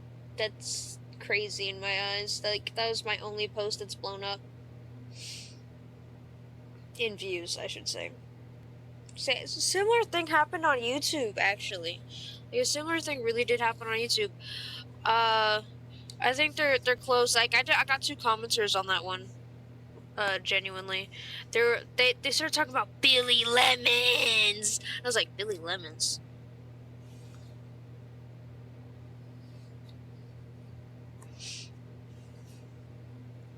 Maybe Billy Lemons will come back. Ow, that really hurts my voice.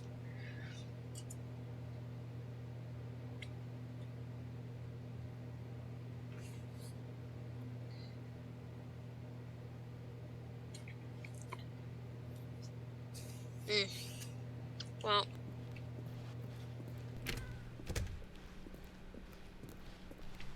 I tried. For that. Yet there was not a single person here either. Feeling a wave of disbelief, Stanley decided to go up to his boss's office, hoping he might find an answer there. My broom closet.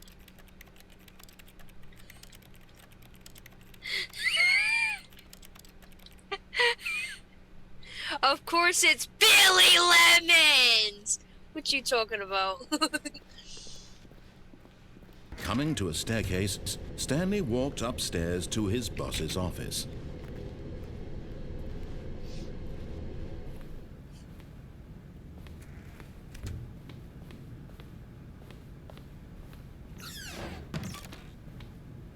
This didn't open before, by the way. I tried.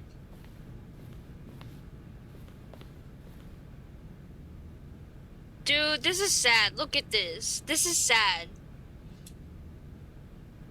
I don't condone this behavior.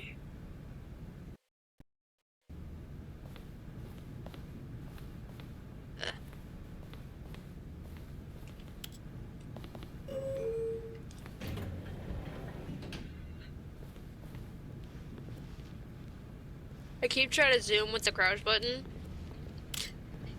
I feel so pathetic when I do it.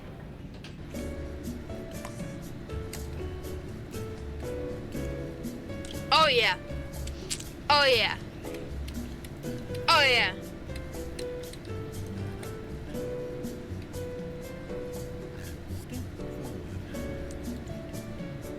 The narrator's so cute right here. He's singing. Dude, did you not see what he did to a fully armed, bar? He killed like 16 people with a knife. Well, not just a knife, with a knife, a pool thingy, a pool sticks, whatever it's called, and a glass bottle.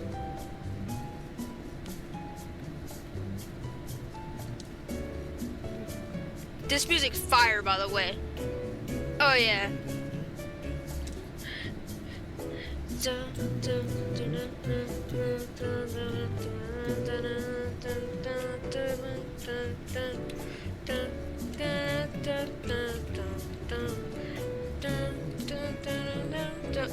You're so right, though. Like, I didn't even hear about Waffle House until I started watching Queso, by the way.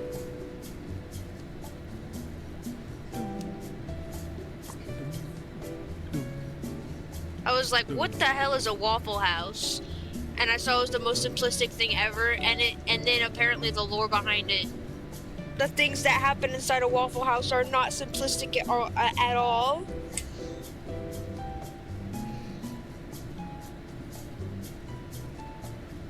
Thought that was funny as hell. So. Oh. I had to do that the whole time. What? What?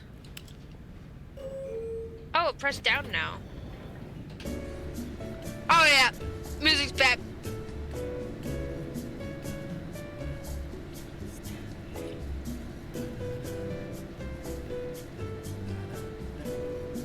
I don't know. You can't see me, but I'm hitting that pose with that one cat gif, and it's and the hand emojis. It's very low quality, but it's like people when the ako quiero the stamp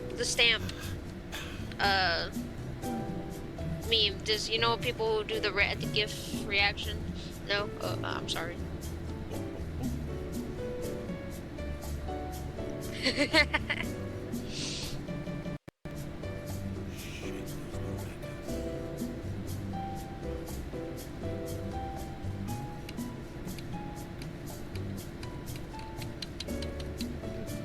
I'm throwing it back.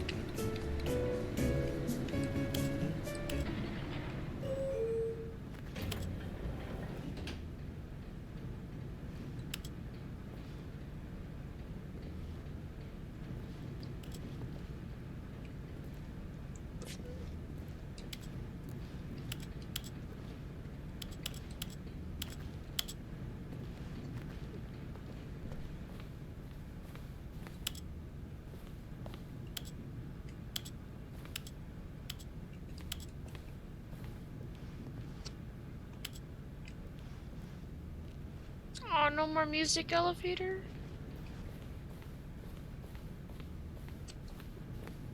Excuse me. Stepping into his manager's office, Stanley was once again stunned to discover not an indication of any human life. What could it mean? Stanley wondered aloud to nobody. He began wildly tearing through papers on the boss's desk, pulling books off the shelf, looking behind paintings, desperate for clues to his situation. But his attention was caught by a keypad behind the boss's desk. What could its purpose be? In fact, this keypad guarded the terrible secret that lay buried below his feet. And so the boss had assigned it an extra secret pin number, 2845. But of course, yet incredibly, by simply pushing random buttons on the keypad, Stanley happened to input the correct code by sheer luck. Amazing. I have a password jumbled up, but it has similar numbers in it. And that's the only reason why I was able to remember that at all.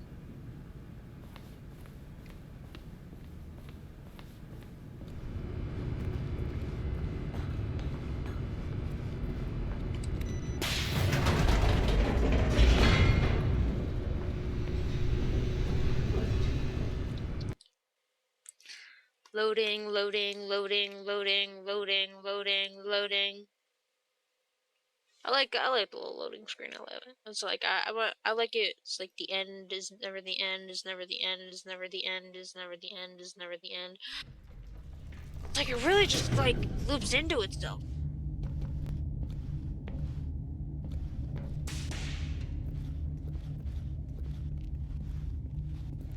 Stanley walked straight ahead through the large door that read Mind Control Facility.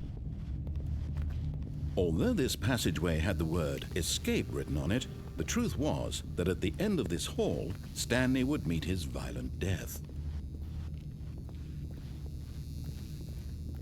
The door behind him was not shut. Stanley still had every opportunity to turn around and get back on track.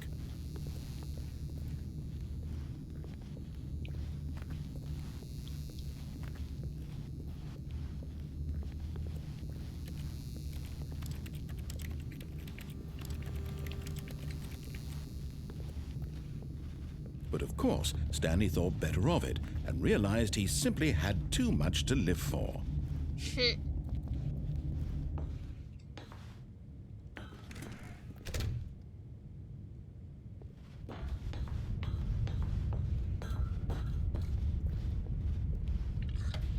The lights rose on an enormous room packed with television screens. What horrible secret did this place hold? Stanley thought to himself. Did he have the strength to find out? Did I? Oh.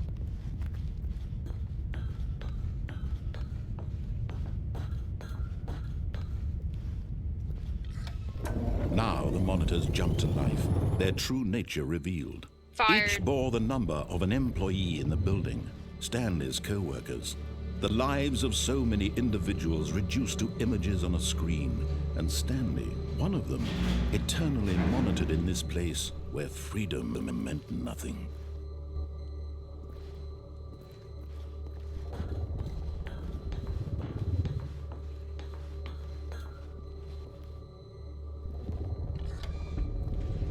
This mind control facility, it was too horrible to believe. It couldn't be true. Had Stanley really been under someone's control all this time? Was this the only reason he was happy with his boring job? That his emotions had been manipulated to accept it blindly? No, he refused to believe it. He couldn't accept it. His own life in someone else's control? Never! It was unthinkable, wasn't it? Was it even possible? Had he truly spent his entire life utterly blind to the world? But here was the proof. The heart of the operation. Controls labeled with emotions. Happy, or sad, or content. Walking, eating, working. All of it monitored and commanded from this very place. And as the cold reality of his past began to sink in, Stanley decided that this machinery would never again exert its terrible power over another human life. For he would dismantle the controls once and for all.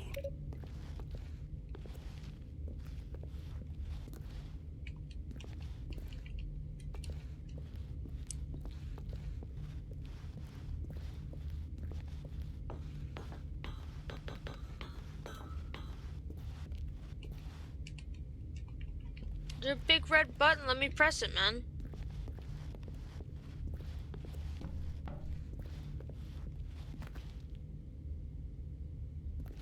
Hold on. So 5's right there. And where are you? 3. 1, 2 over there. 3's right here. Where's 4?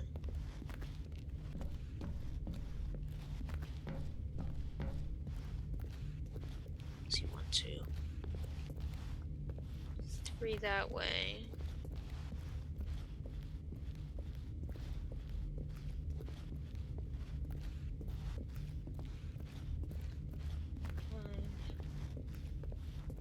Seriously, where's 4?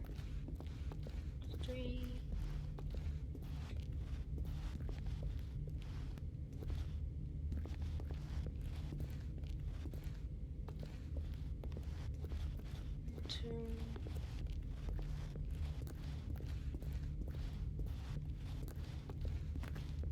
3.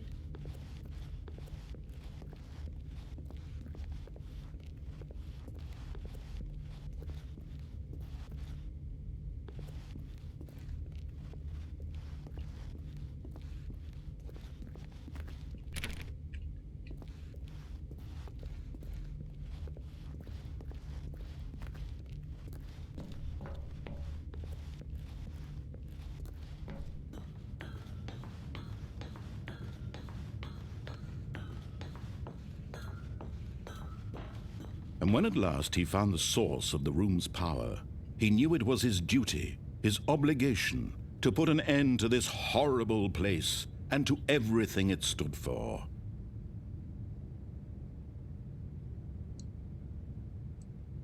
Mm.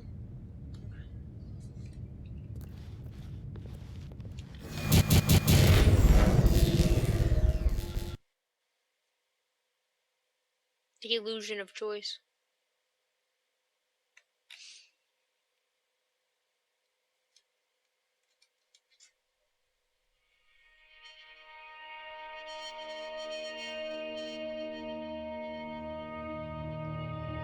Blackness and a rising chill of uncertainty.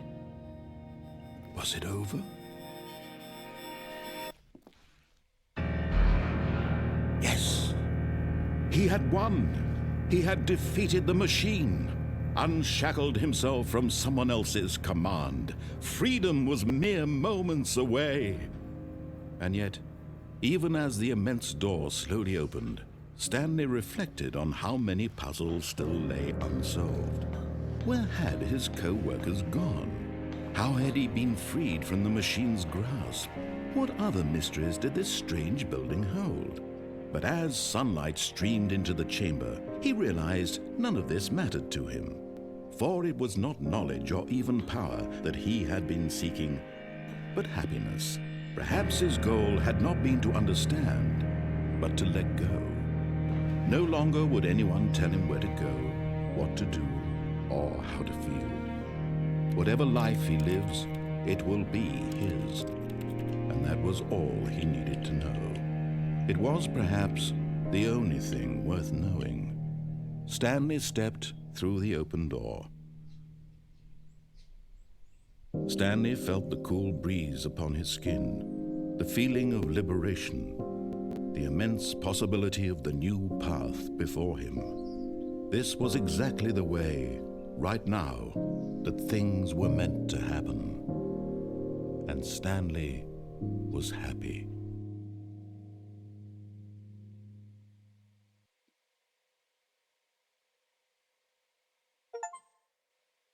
Oh.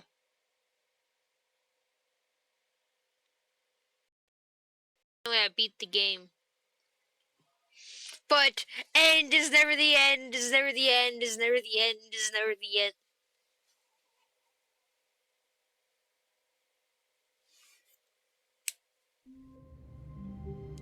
See what I tell you. If it was truly the end, it would have sent me all the way to the... Okay, so the office is back. Wait, Stanley thought to himself. Am I sure that the orders stopped coming in? How is that possible? They never stopped. Surely I was mistaken. When Stanley came to a set of 2 open doors, he entered the door on his left. But why would I do that? Why should I incline to do this?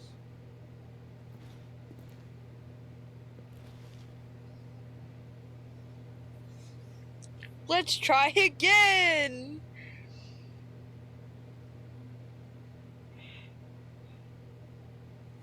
Oh, who am I kidding? I don't really feel inclined to try right now.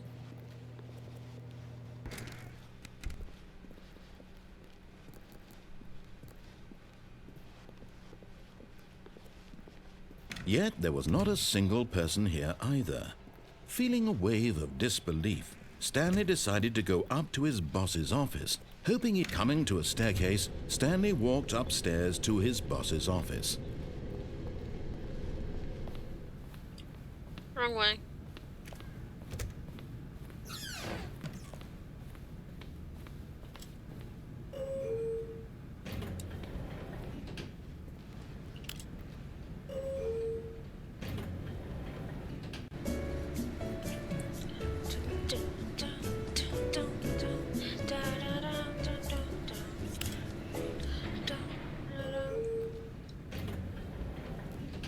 Alright, I'm done.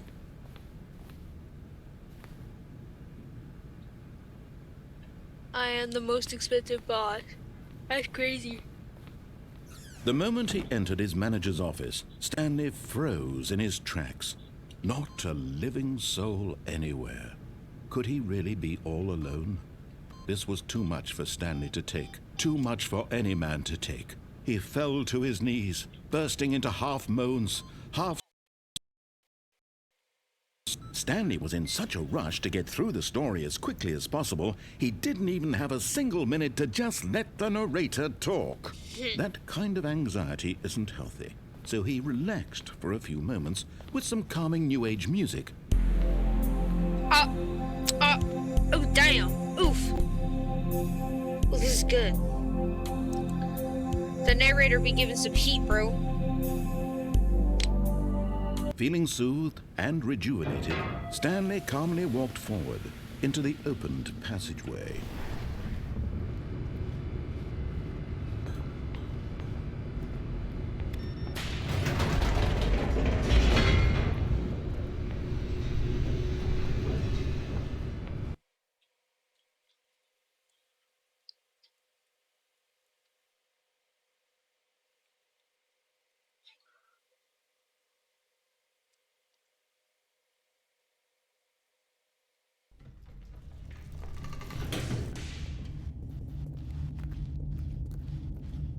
Stanley walked straight ahead through the large door that read Mind Control Facility.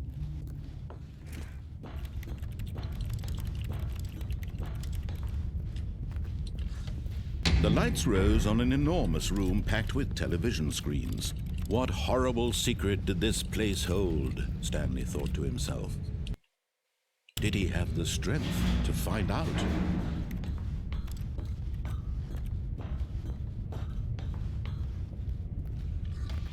Now the monitors jumped to life, their true nature revealed.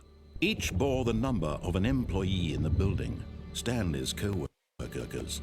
The lives of so many individuals reduced to images on a screen, and Stanley, one of them, eternally monitored in this place where freedom meant nothing. This filing cabinet one right here is gonna be mine. Trust. Sorry, Stanley's. I lied. Okay.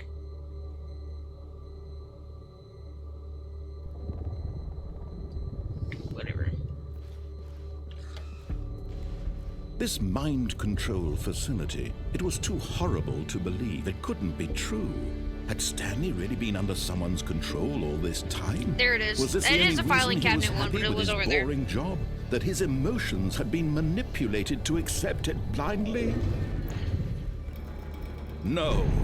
He refused to believe it. He couldn't accept it. His own Pirate. life in someone else's control? Never. It was unthinkable. Never. Wasn't it? Was it even possible? Had he truly spent his entire life utterly blind to the world?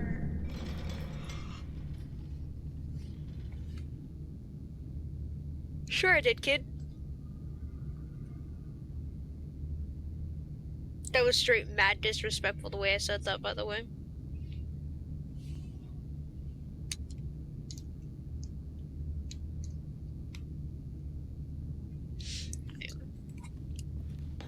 But here was the proof. The heart of the operation.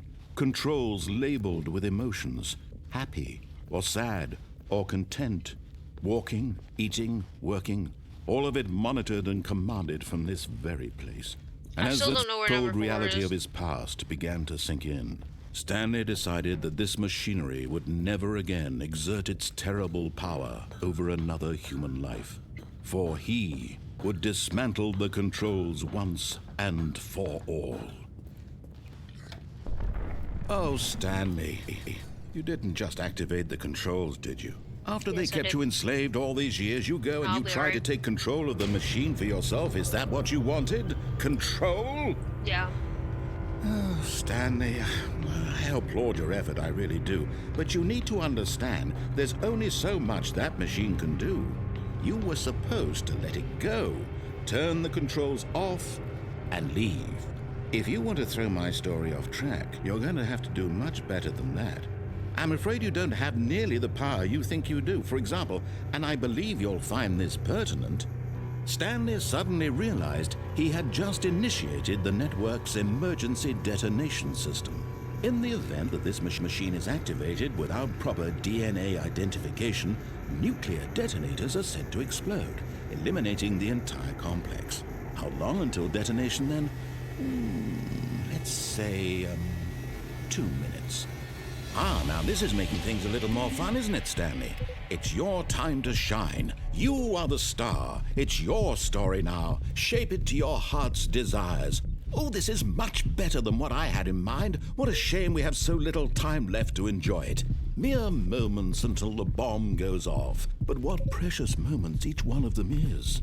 More time to talk about you, about me, where we're going, what all this means. I barely know where to start. What's that? You'd like to know where your co-workers are? A moment of solace before you're obliterated? All right, I'm in a good mood. You're gonna die anyway. I'll tell you exactly what happened to them. I erased them. I turned off the machine. I set you free. Of course, that was merely in this instance of the story. Sometimes when I tell it, I simply let you sit there in your office forever, pushing buttons endlessly and then dying alone. Other times, I let the office sink into the ground, swallowing everyone inside, or I let it burn to a crisp. I have to say this, though, this version of events has been rather amusing. Watching you try to make sense of everything and take back the control wrested away from you, it's quite rich. I almost hate to see it go. But I'm sure whatever I come up with on the next go-around will be even better. My goodness, only 34 seconds left. But I'm enjoying this so much. You know what? To hell with it. I'm going to put some extra time on the clock, why not? These are precious additional seconds, Stanley. Time doesn't grow on trees. Oh dear me, what's the matter, Stanley? Is it that you have no idea where you're going or what you're supposed to be doing right now? Or did you just assume when you saw that timer that something in this room was capable of turning it off? I mean, look at you. Running from button to button, screen to screen, clicking on every little thing in this room. These numbered buttons, no, these colored ones, or maybe this big red button, or this door. Everything, anything, something here will save me. Why would you think that, Stanley? That this video game can be beaten? Won? Solved? Do you have any idea what your purpose in this place is? Stanley, you're in for quite a disappointment. Smash! What? But here's a spoiler for you. That timer isn't a catalyst to keep the action moving along. It's just seconds ticking away to your death. You're only still playing instead of watching a cutscene because I want to watch you for every moment that you're powerless. To see you made humble. This is not a challenge. It's a tragedy. You wanted to control this world, that's fine. But I'm going to destroy it first, so you can't. Take a look at the clock, Stanley. That's 30 seconds you have left to struggle. 30 seconds until a big boom and then nothing. No ending here. Just you being blown It's right to here. I don't pieces. know what to do. Will you cling desperately to your frail life, or will you let it go peacefully? Another choice. Make it count. Or don't. It's all the same to me. All a part of the joke. And believe me, I will be laughing at every second of your inevitable life from the moment we fade in until the moment I say, happily ever after. Oh my god.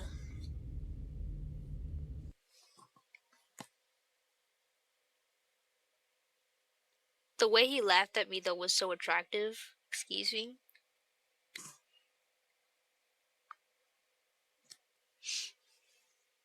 I remember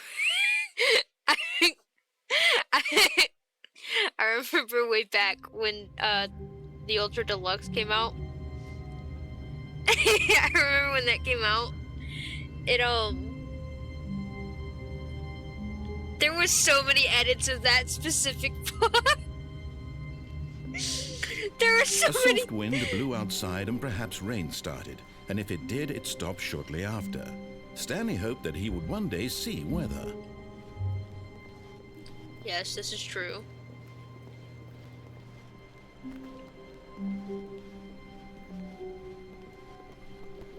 When Stanley came to a set of 2 open doors, he entered the door on his left. So, let's try again.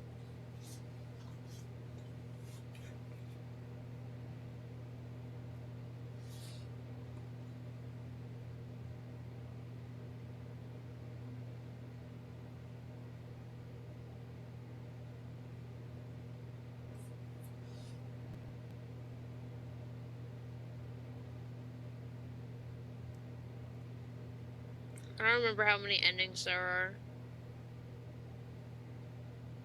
Stormy, you gotta tell me how many endings there are.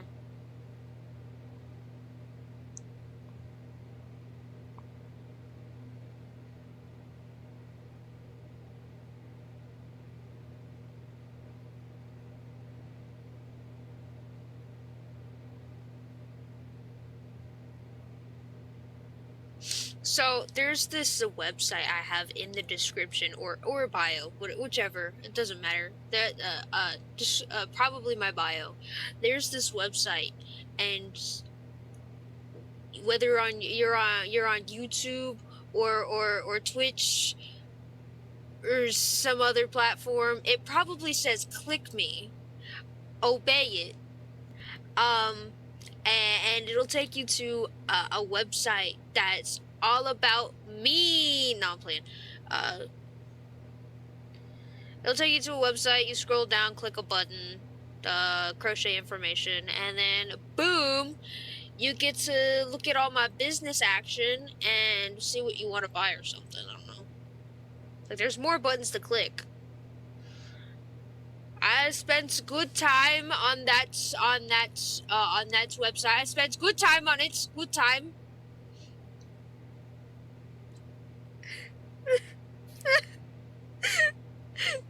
Everyone hates me. No one wants to buy from me.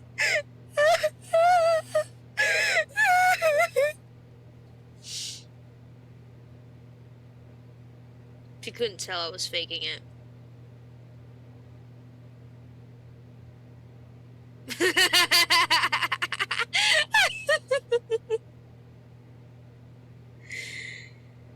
Oh.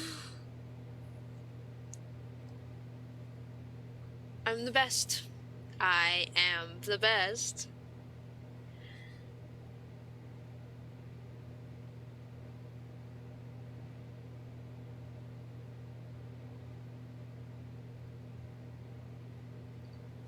So, Crab Jesus, what are you up to?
What's getting me through this right now is listening to music in my head. And you know how that goes with people with ADHD or whatever. It's torture because you have this one lyric just repeating itself over and over and over and over and over and over and over and over and over and over and over and over and over and over and over and over again.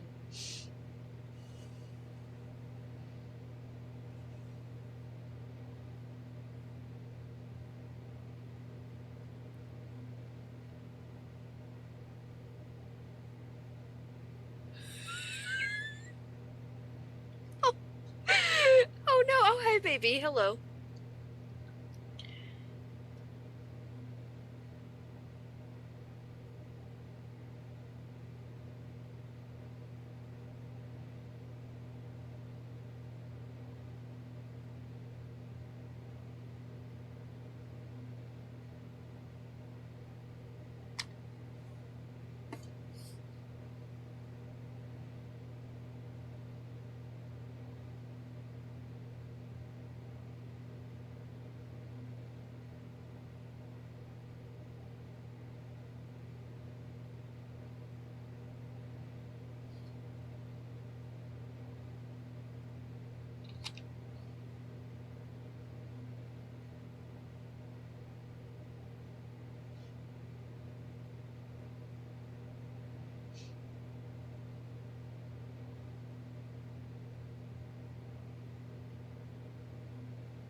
Stormy, where'd my controller go?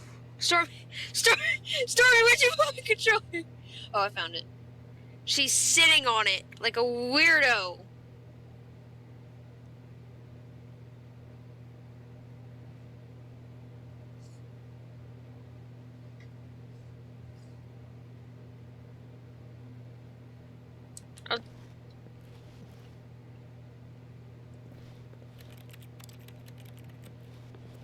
What else is there to do in the Stanley Parable?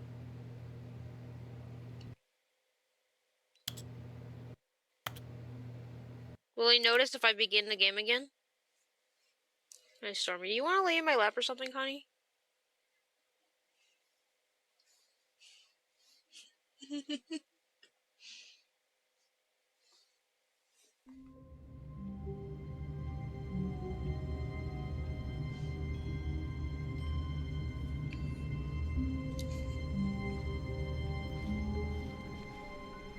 All of his co-workers were gone.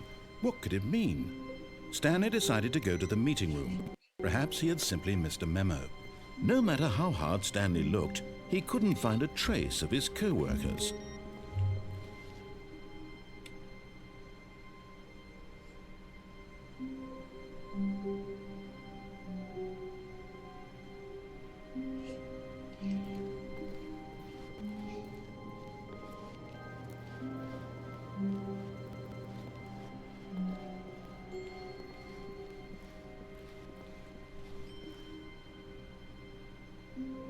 My kitty's currently laying on me. She's purring.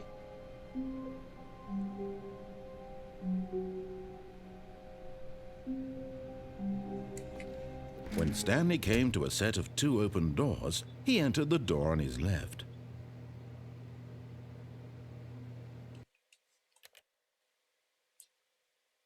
And we start it again. Hello, baby. You want to tell the mic how much you're purring?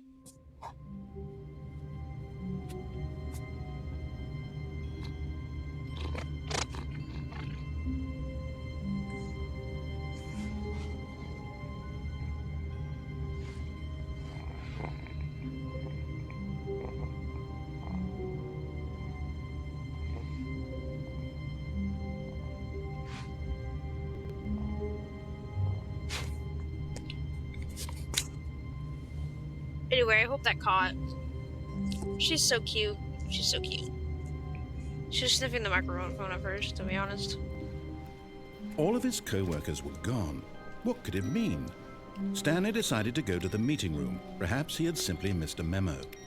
No matter how hard Stanley looked, he couldn't find a trace of his co-workers.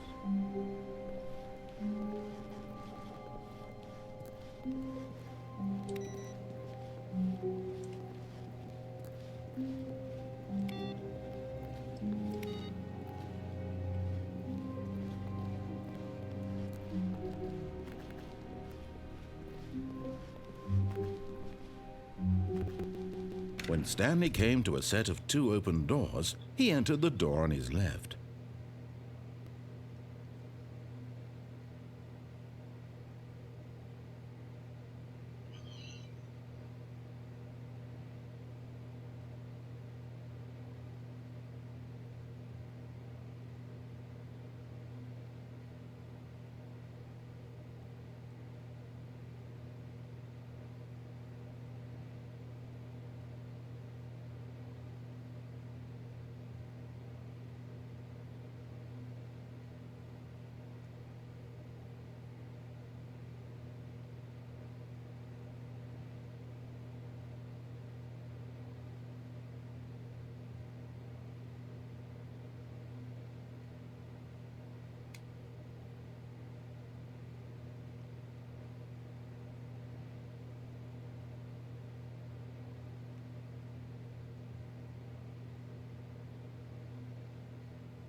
I don't know. I don't know, man. I don't know.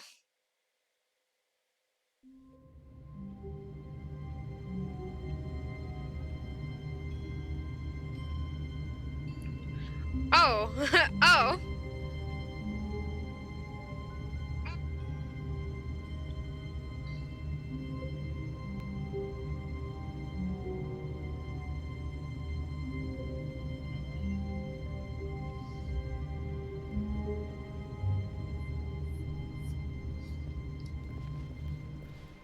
The meeting room. Yes, that's where everyone would be. Stanley just needed to get to the meeting room, and from then on, he would never be alone ever again.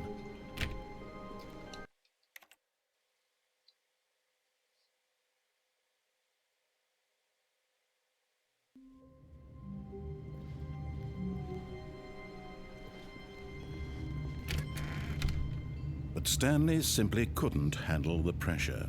What if he had to make a decision? What if a crucial outcome fell under his responsibility? He had never been trained for that. No. This couldn't go any way except badly. The thing to do now, Stanley thought to himself, is to wait. Nothing will hurt me. Nothing will break me. In here I can be happy forever. I will be happy. Stanley waited. Hours passed, then days. Had years gone by? He no longer had the ability to tell. But the one thing he knew for sure, beyond any doubt, was that if he waited long enough, the answers would come. Eventually, someday, they would arrive.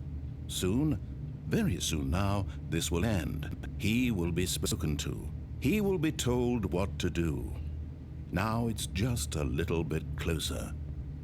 Now it's even closer. Here it comes.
I have the greatest cat in the world.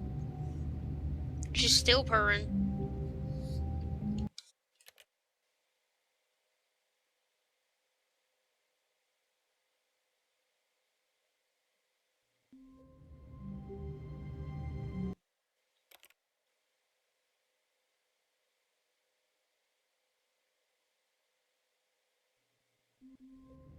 Maybe I'm not getting creative enough. All of his co-workers were gone. What could it mean? Stanley decided to go to the meeting room. Perhaps he had simply missed a memo.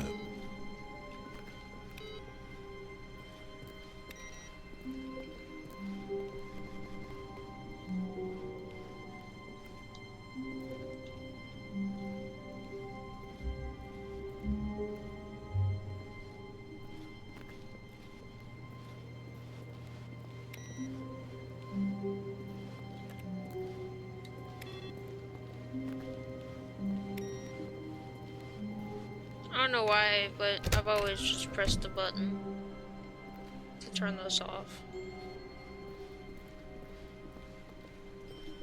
When Stanley came to a set of 2 open doors, he entered the door on his left.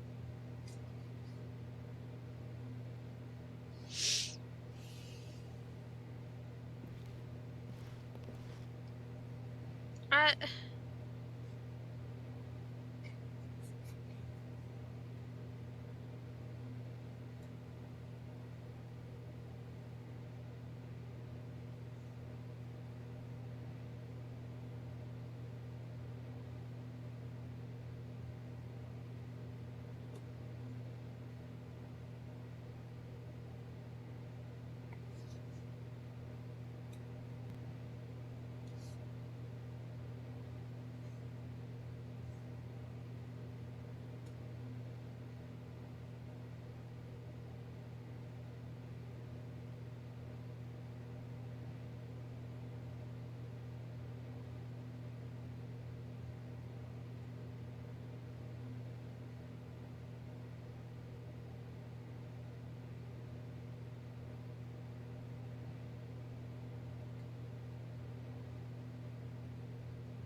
That guy does not make sense at all.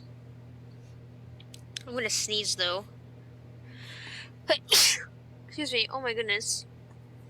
I didn't want to sneeze on you, Stormy. I usually sneeze off to my left or something. I mean right.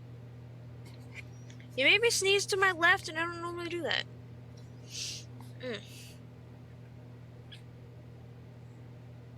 This guy doesn't help, dude.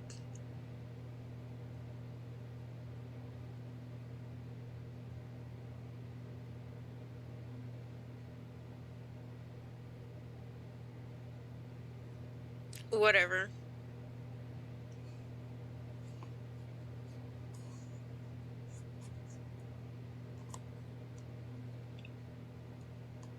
Well, technically I beat the game, I guess. Shut up. I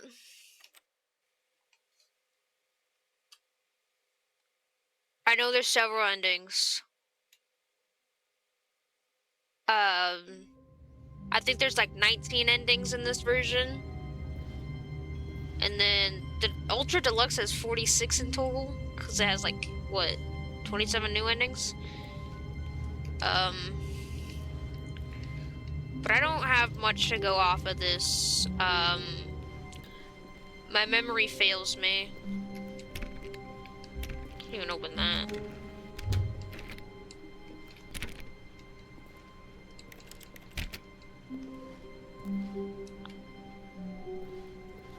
All of his co-workers were... Wait, no. This isn't the right office, is it? Is this Stanley's office? Okay, that clock's been there, I guess.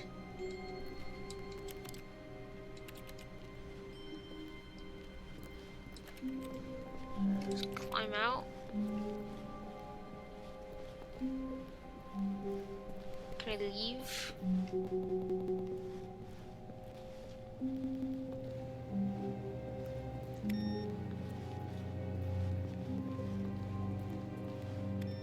Terminals are back to normal, which bothers me.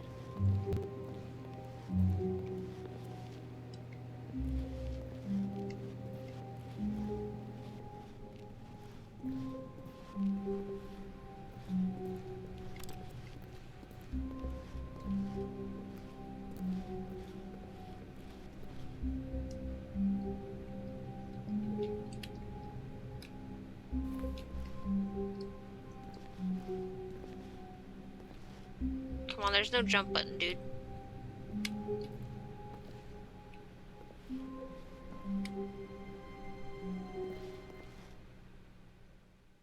At Where am I? first, Stanley assumed he'd broken the map, until he heard this narration and realized it was part of the game's design all along. He then praised the game for its insightful and witty commentary into the nature of video game structure and its examination of structural narrative tropes. So, now that you're here, what do you think? Isn't this a fun and unique place to be? Why don't we take a minute just to drink it all in? Okay, I'm over it now. What do you think? Are you sick of this gag yet? Ah, then in that case we'll continue. But now, here comes the real question. What do you think would have happened if you had told me that you wanted this to stop? Do you think it would have been particularly different? Would I have taken the same idea but rephrased it superficially to fit that answer? Perhaps you never would even have thought of it if I hadn't brought up the issue in the first place. Oh, now think about it. Will it be worth it for you to restart and then come back here just to do the other option? Clearly, this whole gag takes some time. What if the other option is even longer? How long will you spend in total just to have heard all the narration? Oh, and this is rich. Perhaps you've just played the other option, and now you've come to see what happens in this one. So, what do you think? Which choice was the better one? Imagine if you had selected Continue on your first playthrough, how tantalizing it would be not knowing what happens when you pick the other option. Indeed, you are one of the lucky ones. Though if the other option is really miserable to listen to, then perhaps you're not. In fact, I'm just going to say that no one who's listening to this is lucky. Well now, I've built up the other options so much that I'm going to stop talking and leave you to your decision whether to come back here, continue with the game, or just sit in this spot forever and ever. Cheers.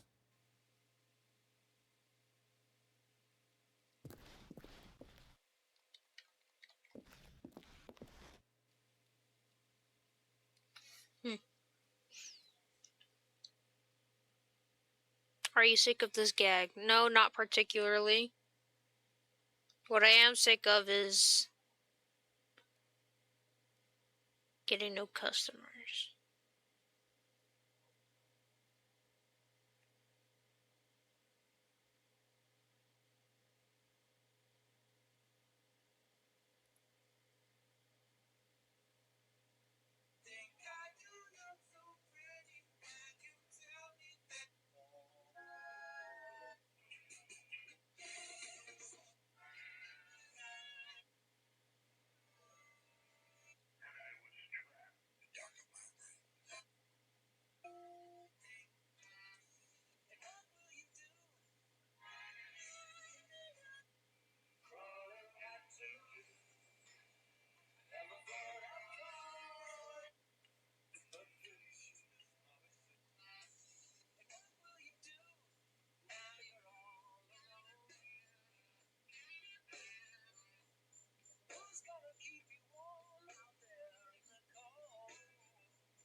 All of his co-workers were gone.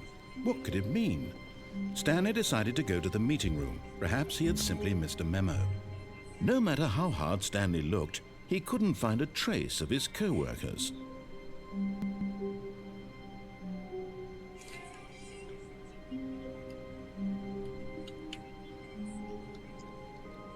Come on, man, let me up.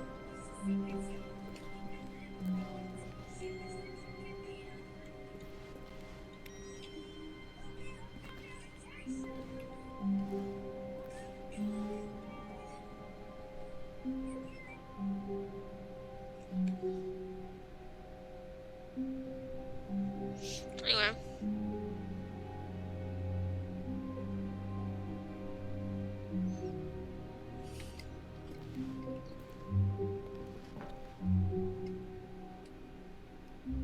Let me up, man.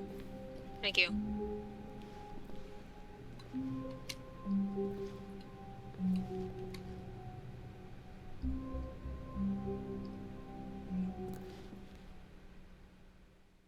At first, Stanley assumed he'd broken the map, until he heard this narration and realized it was part of the game's design all along.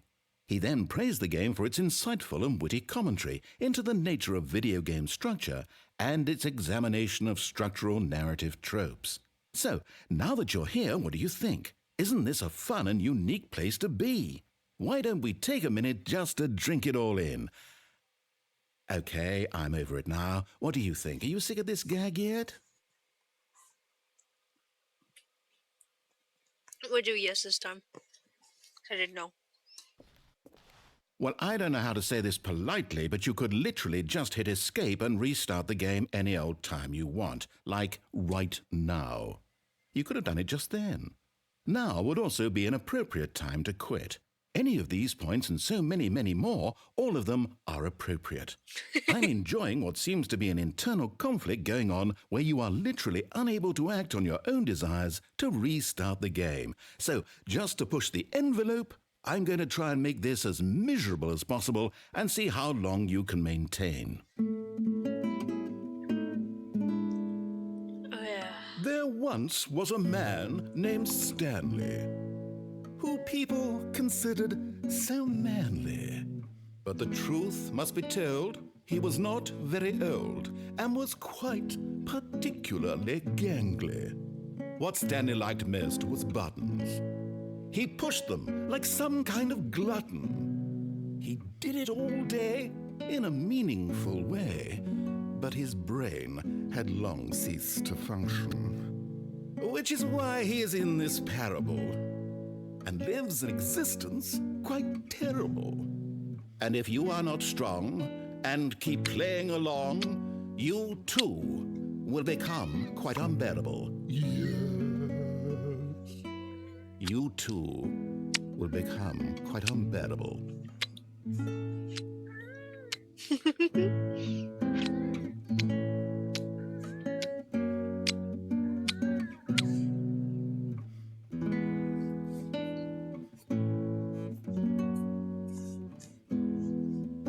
Sorry, I wasn't paying attention. What'd you say? I was kissing my cat. I love her so much. Oh my god. She deserves all the kisses.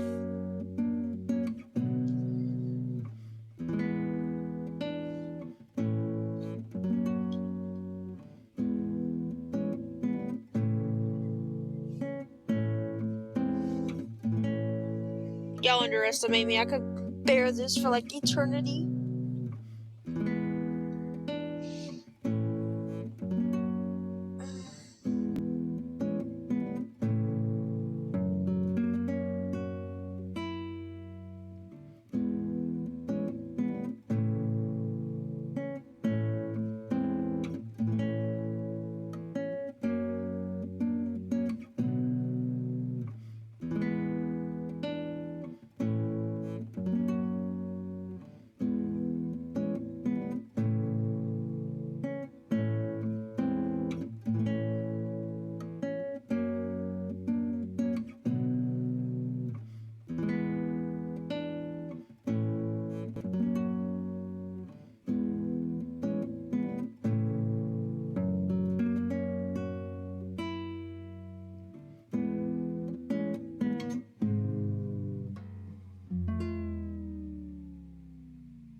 The music's gone. No.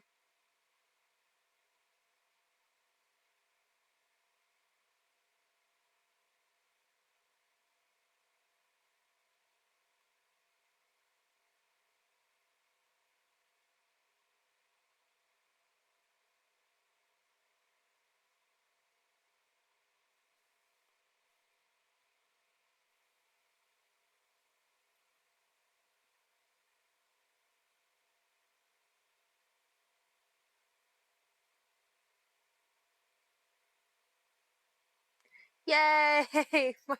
Amazon, my Amazon order is getting shipped. Yay!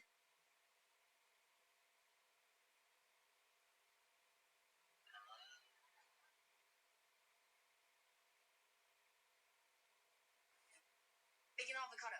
Vegan avocado.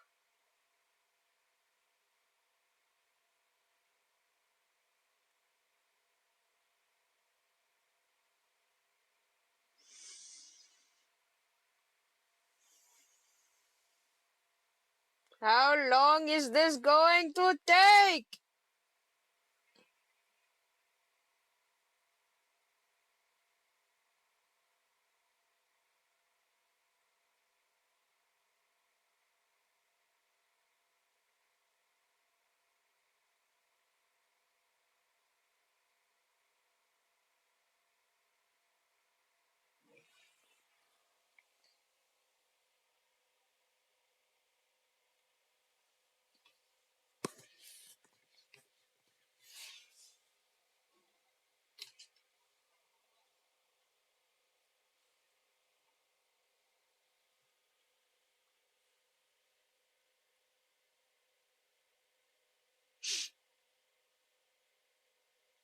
So I have become bored. And that's alright.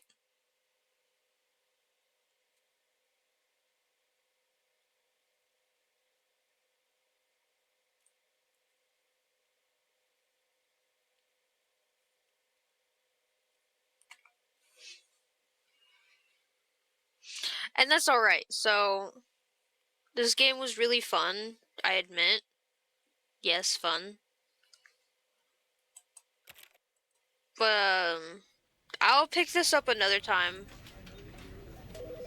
If not on stream. If I don't pick this back up on stream, I'm gonna be kind of sad. Ooh. That's weird. Anyway, thank you everyone so much for watching. Mr. Money and Crab Jesus, thank you so much. Anyone else who was in here, thank you.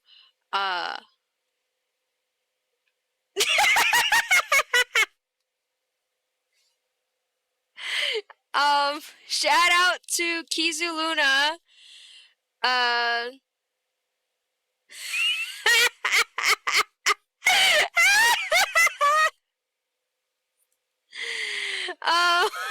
And shout out to Max.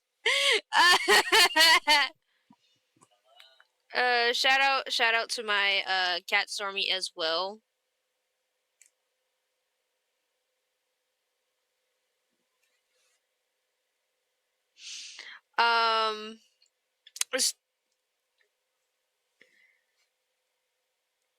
You already got your shout out. You came on. You got here right after I gave you your shout out.